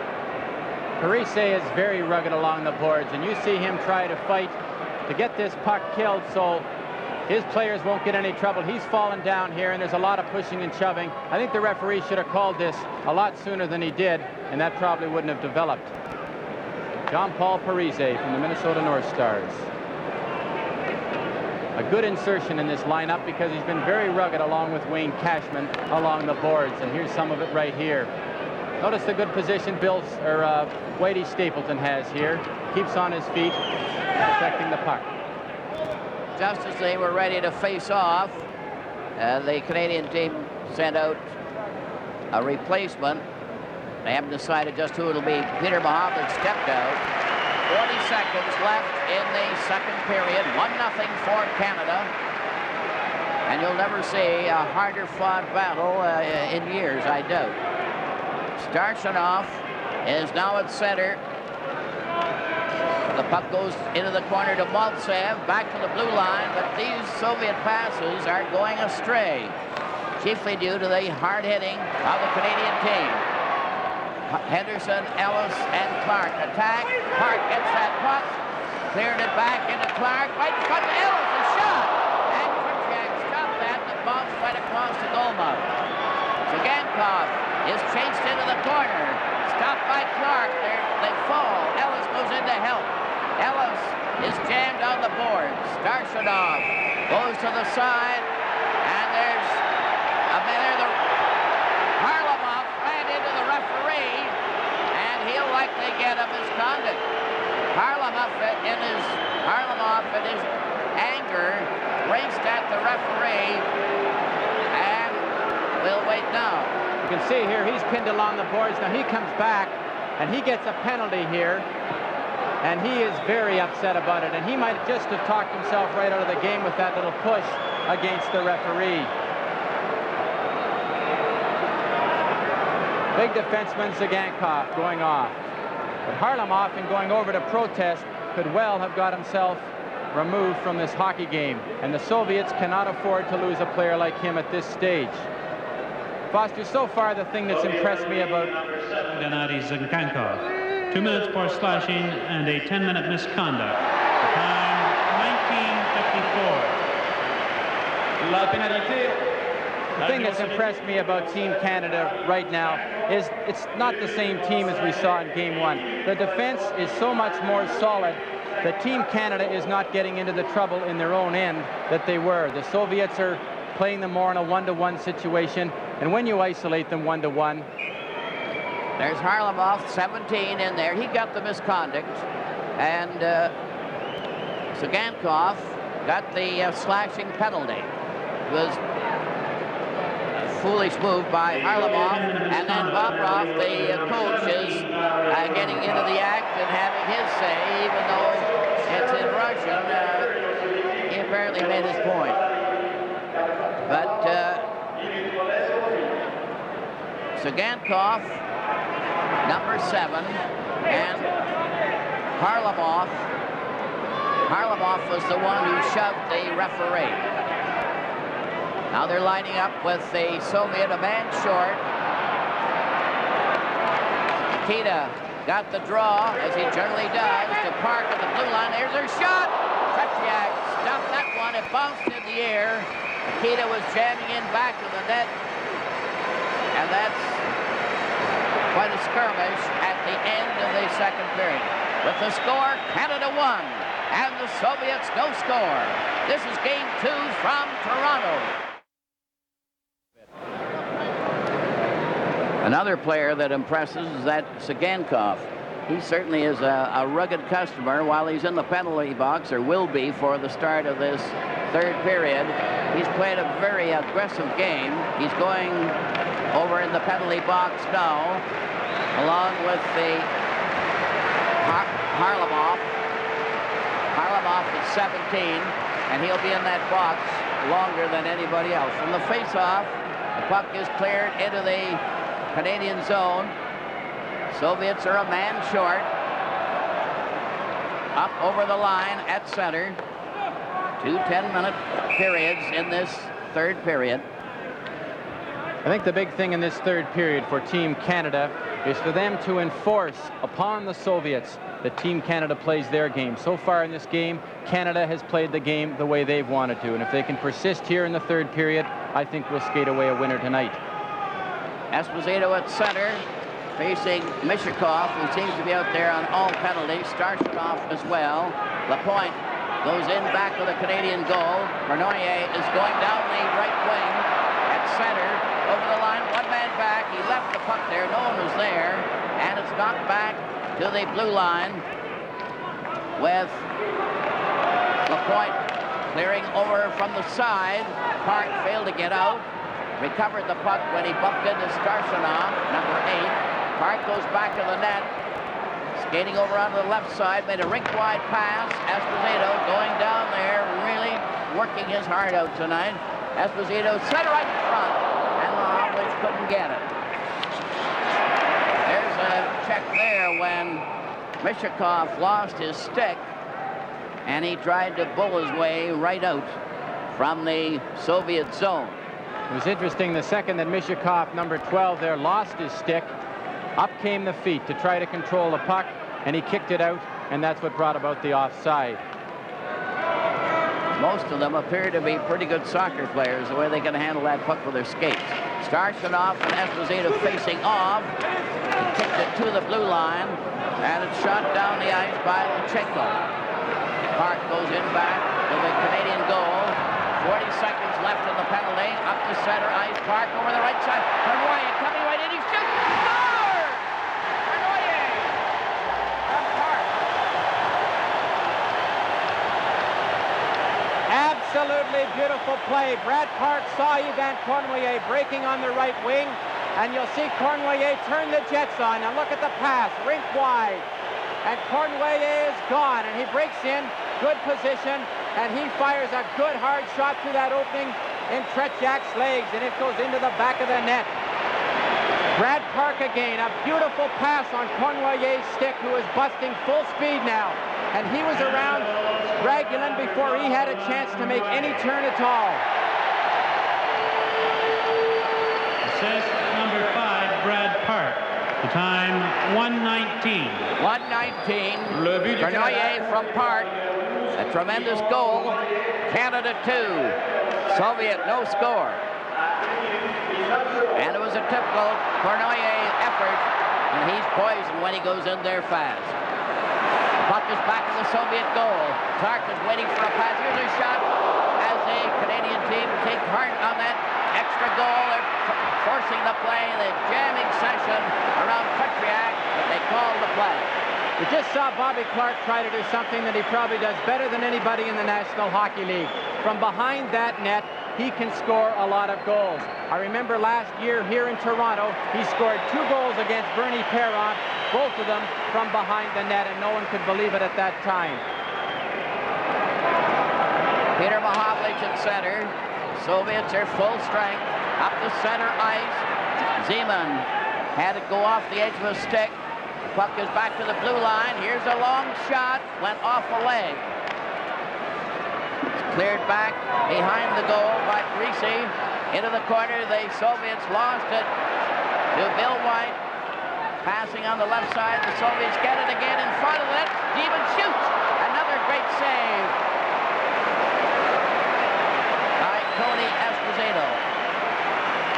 Canada trying to keep that puck out of their own zone. Finally get it out. Bill White playing it over onto the far side. And Cashman shot it back to the net. Reese trying to cover his man.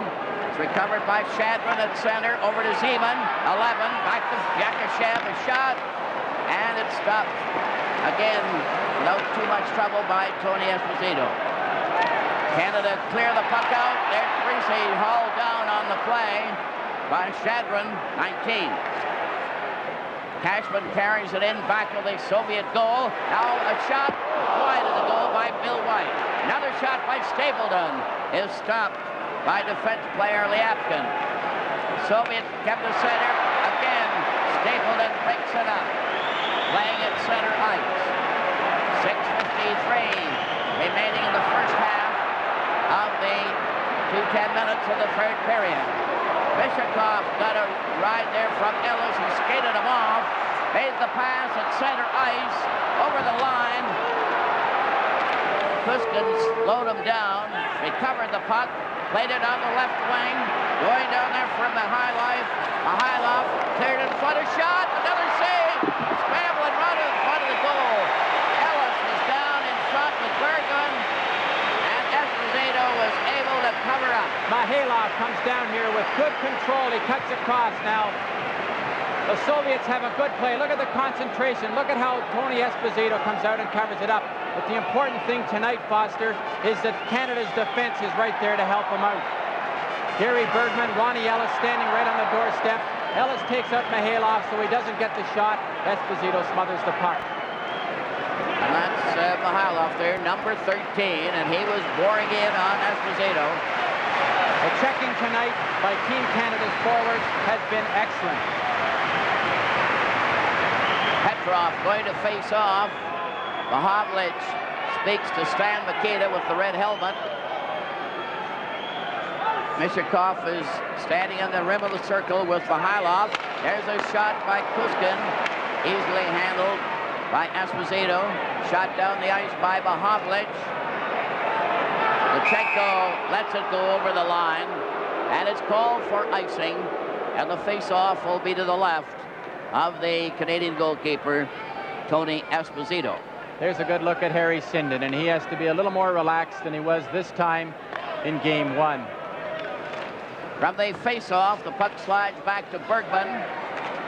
Bergman starting back, shot it out to center off a body, and Kuskin, number 4, goes round back of the Soviet goal. Stopped by Mikita on his pass. Lutsenko knocked it out. Frank П.Маховлич, 27, cuts all the way back into his own zone, rounds his own defense, played it out off the boards.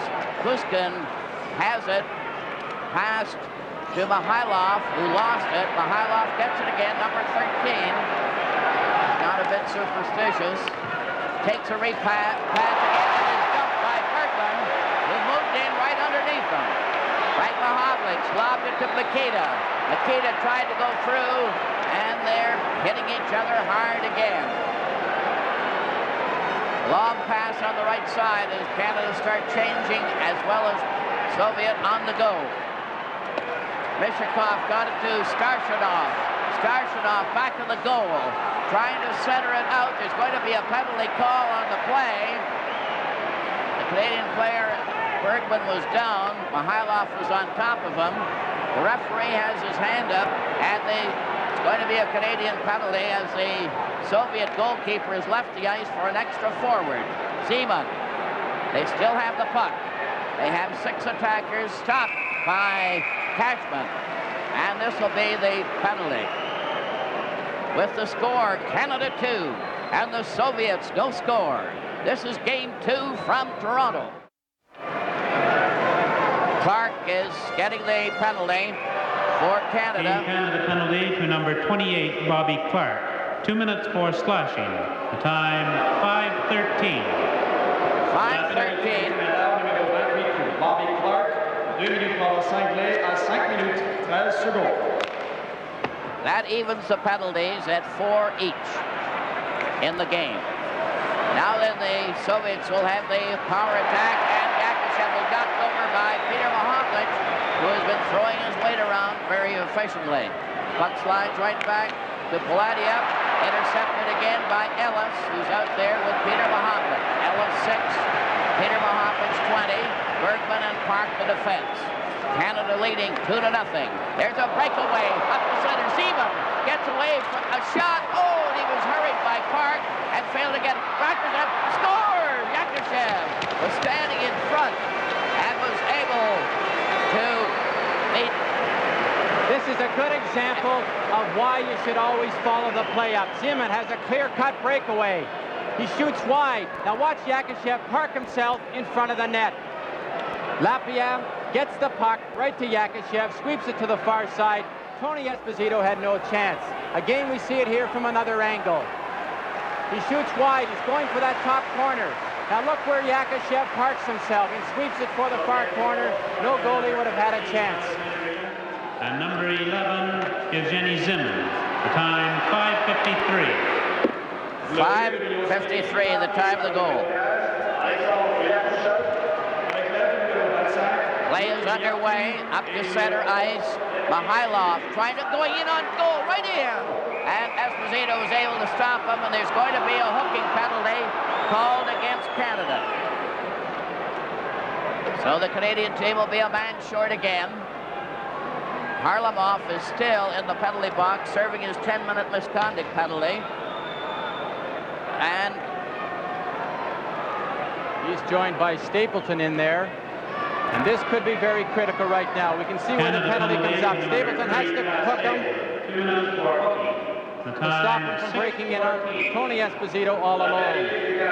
Big Alexander Yakushev, 6'1", big left winger, playing tonight at center ice. Sтэplton off for hooking at 6:14. The score is 2-1 for Canada. And the Soviet threatening to tie it up. Yakushev was the one who finally broke through by being overly persistent with the help of Liapin and Zeman.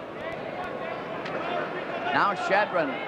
There's Pat Sтэplton, number 3, sitting in the penalty box. The point is on the defense.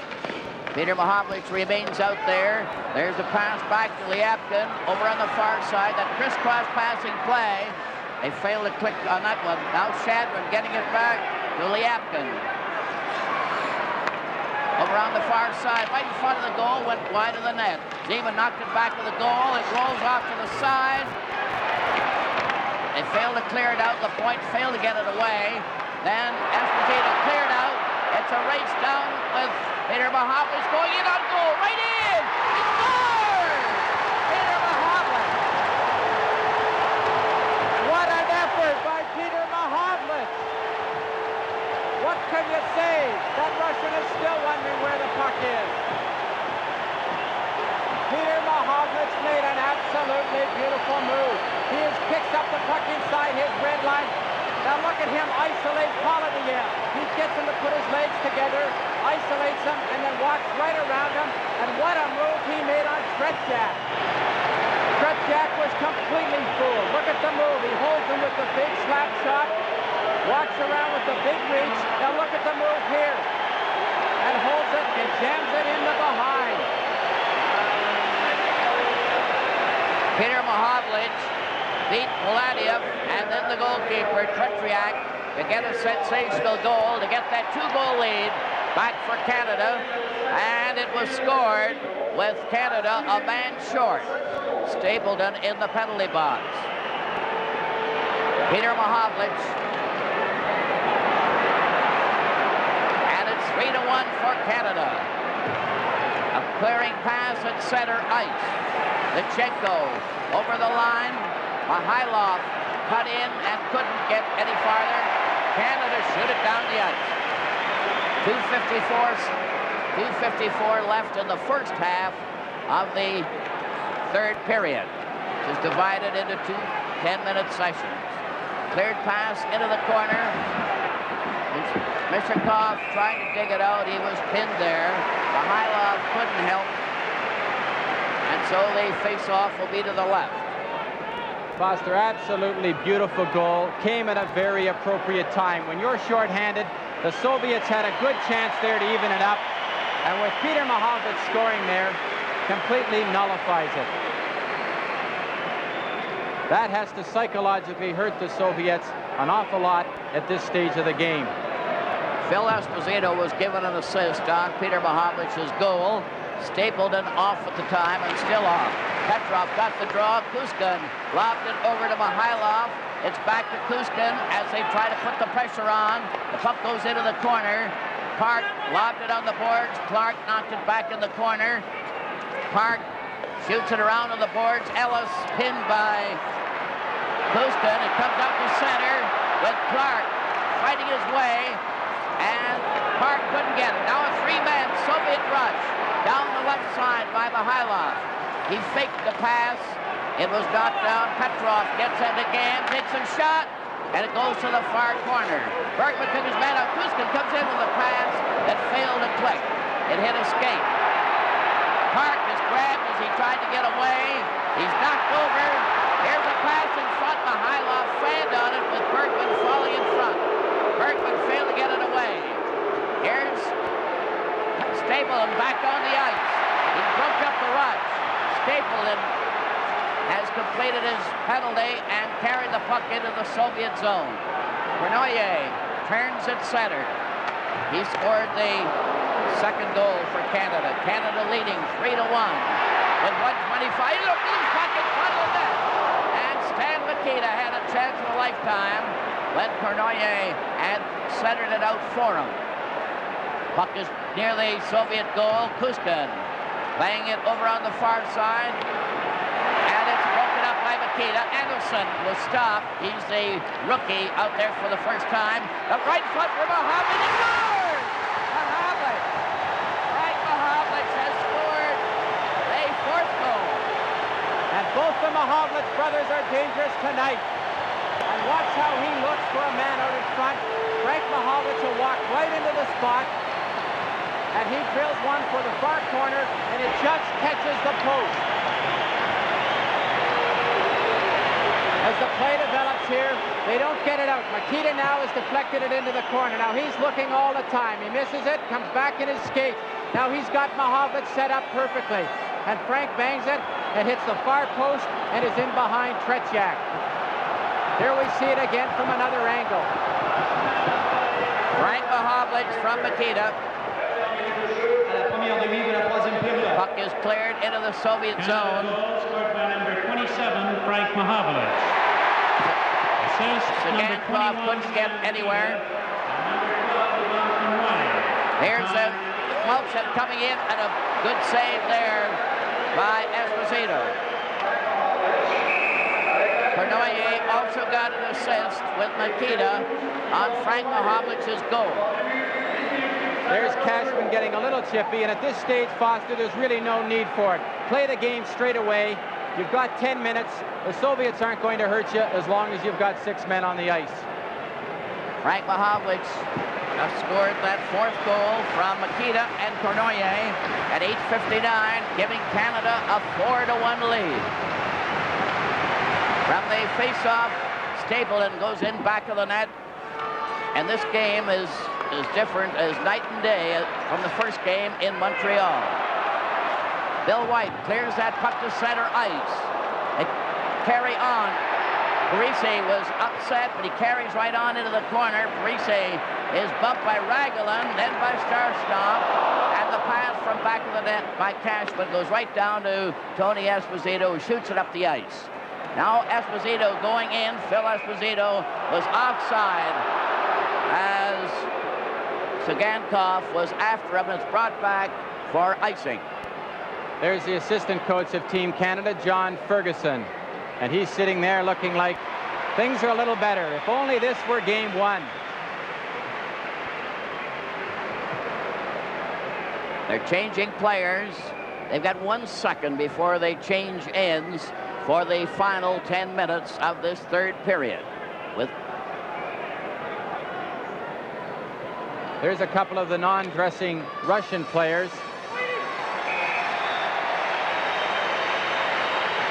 With the score, Canada 4 and the Soviets 1. This game 2 from Toronto. The clock is at 10 minutes, meaning 10 minutes left in the game. This is the second half, and the teams have changed ends. From the face-off, play is underway with the puck loose at center ice. Yakushev getting it across to Shadrin, intercepted by Cournoyer, who couldn't get loose at center. Then Pi-Mahovlich, Frank Pi-Mahvlich knocked it into the Soviet zone, brought out by Lyapkin, who shot it over on this wing, intercepted by Sтэplton, rushing up on the attack. Cournoyer had his shot, the defenseman blocked it, and Yakushev comes racing back with Shadrin. Yakushev 15, and Cournoyer, who's rapidly rounding into shape, starts speeding away again at the blue line at center ice. Here's his shot, and it was a sizzler stopped by Tretiak. And Cournoyer has really uncorked many good moves in this game tonight. Cournoyer had a great chance there because one of the Soviet players was tied up with Bill White down in Canada's end. And there's Bobrov right now, the head Soviet coach, and he has to be a little concerned with only 9 minutes going, trailing by 3 goals. Ready for the face-off, 4-1 for Canada. Park, number 5, clears it into the Soviet zone. Luchenko back to the net. Number 3, weaving out to center. Mihailov carries in the pass. His shot is deflected to the corner. Mihailov failed to center it. Esposito moves up at center with Cashman way over in the left. It goes over the line. Mishakov had that puck taken from him, but then Cashman goes into the corner, stopped by Kuzkin, and it comes to center ice. Park, number 5 for Canada, over to Bергman. Bергman cleared on the left side. Here's a shot by Risi. The puck bounces off the boards. Luchenko gets to center ice to Mishakov, number 12. It rolls near the Canadian goal, and Park stands back of the net, being watched by Mihailov. Now another try as they move out of position. Risi gets it to Bергman, out to center ice. Kuzkin drags it, gets it handed back to him. Esposito's after him. It's ahead to Petrov. It's against the boards. Ed Bергman is in there bouncing everything in every way possible. 7:51 left in the game. Foster, as a general rule in hockey, the team that forechecks the best generally wins the game. Team Canada is forechecking very heavily in the Soviet end, and for some reason, the Soviets are not even sending one man in on many occasions in Canada's end. They are allowing Canada to set up and come out of their end with good puck control, which is going to give them good scoring opportunities. The Soviets looked a bit frustrated there as they skated off the ice, Kuzkin and Petrov. Now the puck goes bouncing out to the Soviet line. Henderson had a chance, but he couldn't recover the puck as they go into the corner with Raglan covering him. Now Harlamov is on the ice after his misconduct penalty, and Clark skated him off and stole the puck right off his stick. Luchenko cleared ahead to Harlamov, who had a 10-minute misconduct penalty. He's trying to get going. His pass is intercepted by Henderson, but checked just as quickly. Maltsev, number 10, in on the Canadian zone, stopped, then cleared to an open wing. It's Raglan bumping into Park. Canada recovers. It hit Clark's skate. He made sure as he played it out to Henderson, but it went off his stick. Soviets trying it back again on that right wing, carrying it over the line. Here's Harlamov going in with a shot, and it's covered beautifully by Tony Esposito. Canada clear the puck out at center. Sagankov goes back for number 7 for the Soviet. Sagankov at center, one of their top defense players. A beautiful shot. Another save by Esposito. And Sagankov ended up in the corner. Nikita over to Mak.Havlich. Frank Mak.Havlich into the corner. Back of the net. Oh, and Ellis missed the pass as well as Nikita. Back comes Shadron. Seaman checked in the corner. And this Canadian team really fighting it out there, checking like fiends. A pass is knocked down, and also Yakushev while he tried to get it. And it certainly appears that Canada is too strong for this Soviet team tonight. They lead 4-1, and they're really battling. Here's Cournoyer showing great bursts of speed. Went racing up there, but couldn't get up there in time because he collided. Now Cournoyer coming up again. Cournoyer took a shot, and it nearly caught the inside of that post. Just went on the outside. Pat Stapleton knocked it over. And there's nothing wrong with the condition of this Canadian team, the way they're battling it out. Seaman from the corner. Passed on the left side. Liapkin ahead at center ice. Seaman up over the line. A drop pass without looking. He has it handed back to him. A long drive goes into the corner. Risi is covering his man. Cashman goes in to help. Esposito breaks out with one man back. Liapkin going in. A shot. And the drive was wide. Bill White was bounced on the boards. Risi goes back into the Canadian zone to Cashman, who lost it. Seaman clears back. Here's a shot. Stopped by Stapleton. Seaman goes into the corner. Back to Polatiev. Shooting it around back to the net. Seaman missing it. Into the far corner. They jam against the boards. Cashman couldn't cover. It's to one side of the net. They're trying to get in position. Yakushev couldn't get a shot. Now it's right to Zeman, back to the blue line, and into the corner again. Still playing tic-tac-toe with that puck. It's going loose again to Canada. Esposito, number 7, pulling away from Shadron. Carrying on, going in on the right side. And his drive was stopped. Yakushev in front of his own net, but Esposito right on top of him. A cleared pass on a change of players. Mihailov coming up over the line, number 13. Stopped at the defense. The puck is loose. Grabbed off by Petrov. It goes wide. Kushkin centered in front. And again, Esposito made a toe save on that one. And there's a fair bite in that Soviet attack yet. Kushkin goes all the way back to get it. 3:44 left in the game. 4-1 for Canada. Kushkin on the attack, and the Soviets are throwing everything in a last desperate drive. They try to keep the puck in there. Bергman shot it. It's knocked out to center ice by Henderson to Ellis. Ellis over the line. Tried to finesse his way through with Clark. Now Henderson shoots. And Petriak made a magnificent save with his glove over his head. With the score, Canada 4 and the Soviets 1. This is game 2 from Toronto. Clark is going to take the face-off for Canada as Canada play every man up in the Soviet zone. Park had a shot knocked down. It's tapped out to center ice. A rink-wide pass to Harlamov, who hasn't been very prominent in this game tonight. Bергman cleared it up at center ice, and then Ragulin took a going over from Ellis, and Starshinov, number 8, gets it back to the reliable Sagankov. At center ice, Sagankov goes down on the right wing.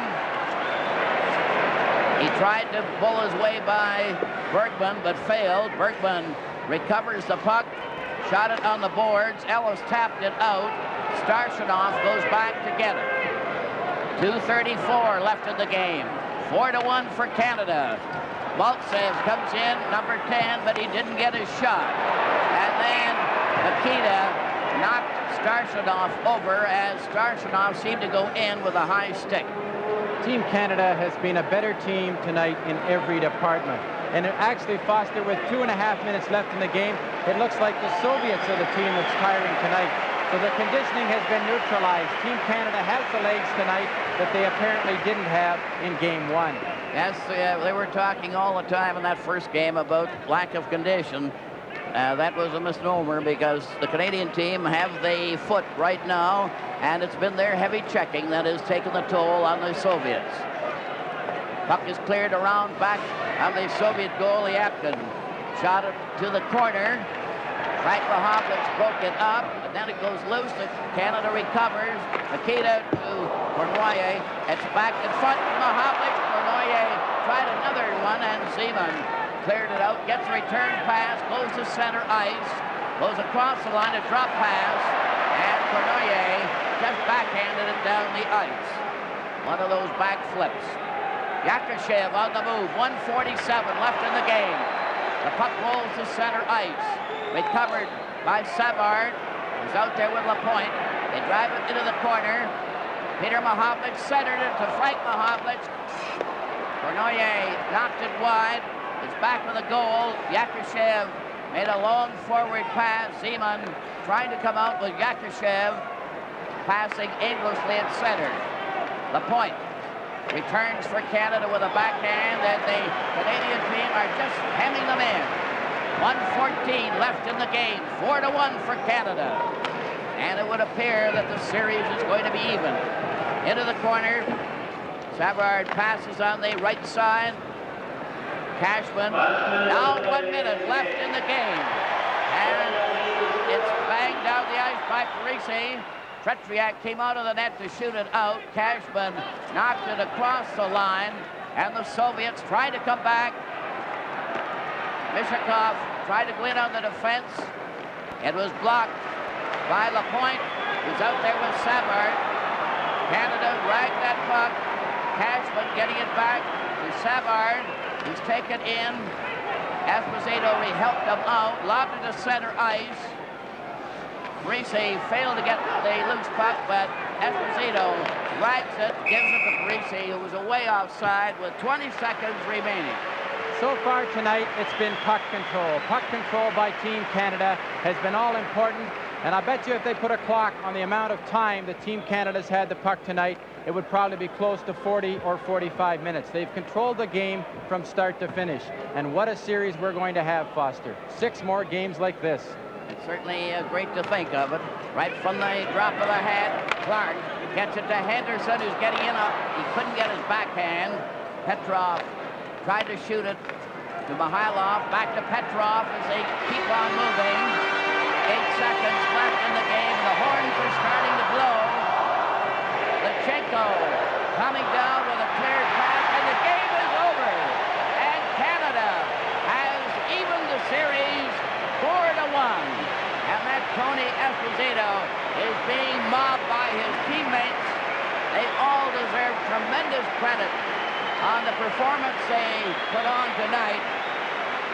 What a comeback after being completely outplayed in the first game. An entirely different story now for the series, and the two teams are shaking hands, both lining up and going down the line, showing an excellent spirit right through. With the final score, Canada 4 and the Soviets 1. This is Game 2 from Toronto. Ladies and gentlemen, here are the outstanding players of tonight's game as chosen by a panel of press, radio, and television personalities.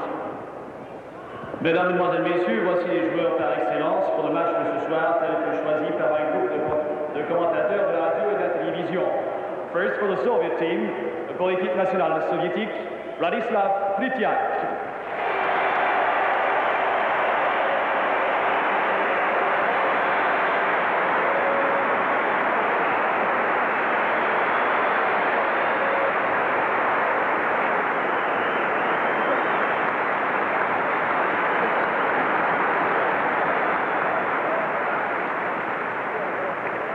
For Team Canada, pour l'équipe Canada, Tony et F.Éspozito.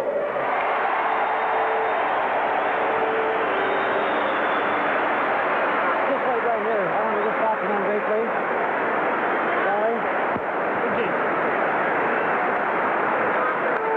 Vladislav, congratulations. You were sensational in Montreal on Saturday night, and you were even greater tonight. Thank you so much. Thank you. The Canadians think you're wonderful. Thank you very much. There you are. Now, the panel of Jim Coleman, Milt Donald, Bill Stevenson, Gilles Theroux, and Red Fisher, the chairman, couldn't decide who among you was the outstanding player of the game tonight. So we're going to have a special memento ring for each of you as a reminder of the outstanding night you've had in this great series. To Phil and Tony, congratulations to you. Wonderful. Thank you very much. I don't know where you reached down for it, but it seemed to me that this was the most emotional experience the fans have ever had. You must have gone on emotion tonight, both of you yourselves. Well, this is bigger than winning the Stanley Cup as far as I'm concerned tonight. This was as excited as I've ever been in my life. I was excited on Saturday night in Montreal, but this one even topped it. Tony, how about you? What did you see? What did you see out there that you really didn't see last Saturday night? I just thought that our team really played well and came back to pick up the loose men. This was a difference. They cleared the rebounds for me, and I was very pleased with our performance. I thought our team really worked and deserved the win. It was sensational. Thank you very much. Congratulations to you, and good luck along the rest of the way. Thank you very much. And now let's go back in to Bill Good. And with the final score, Canada 4 and the Soviets 1, this is Game 2 from Toronto.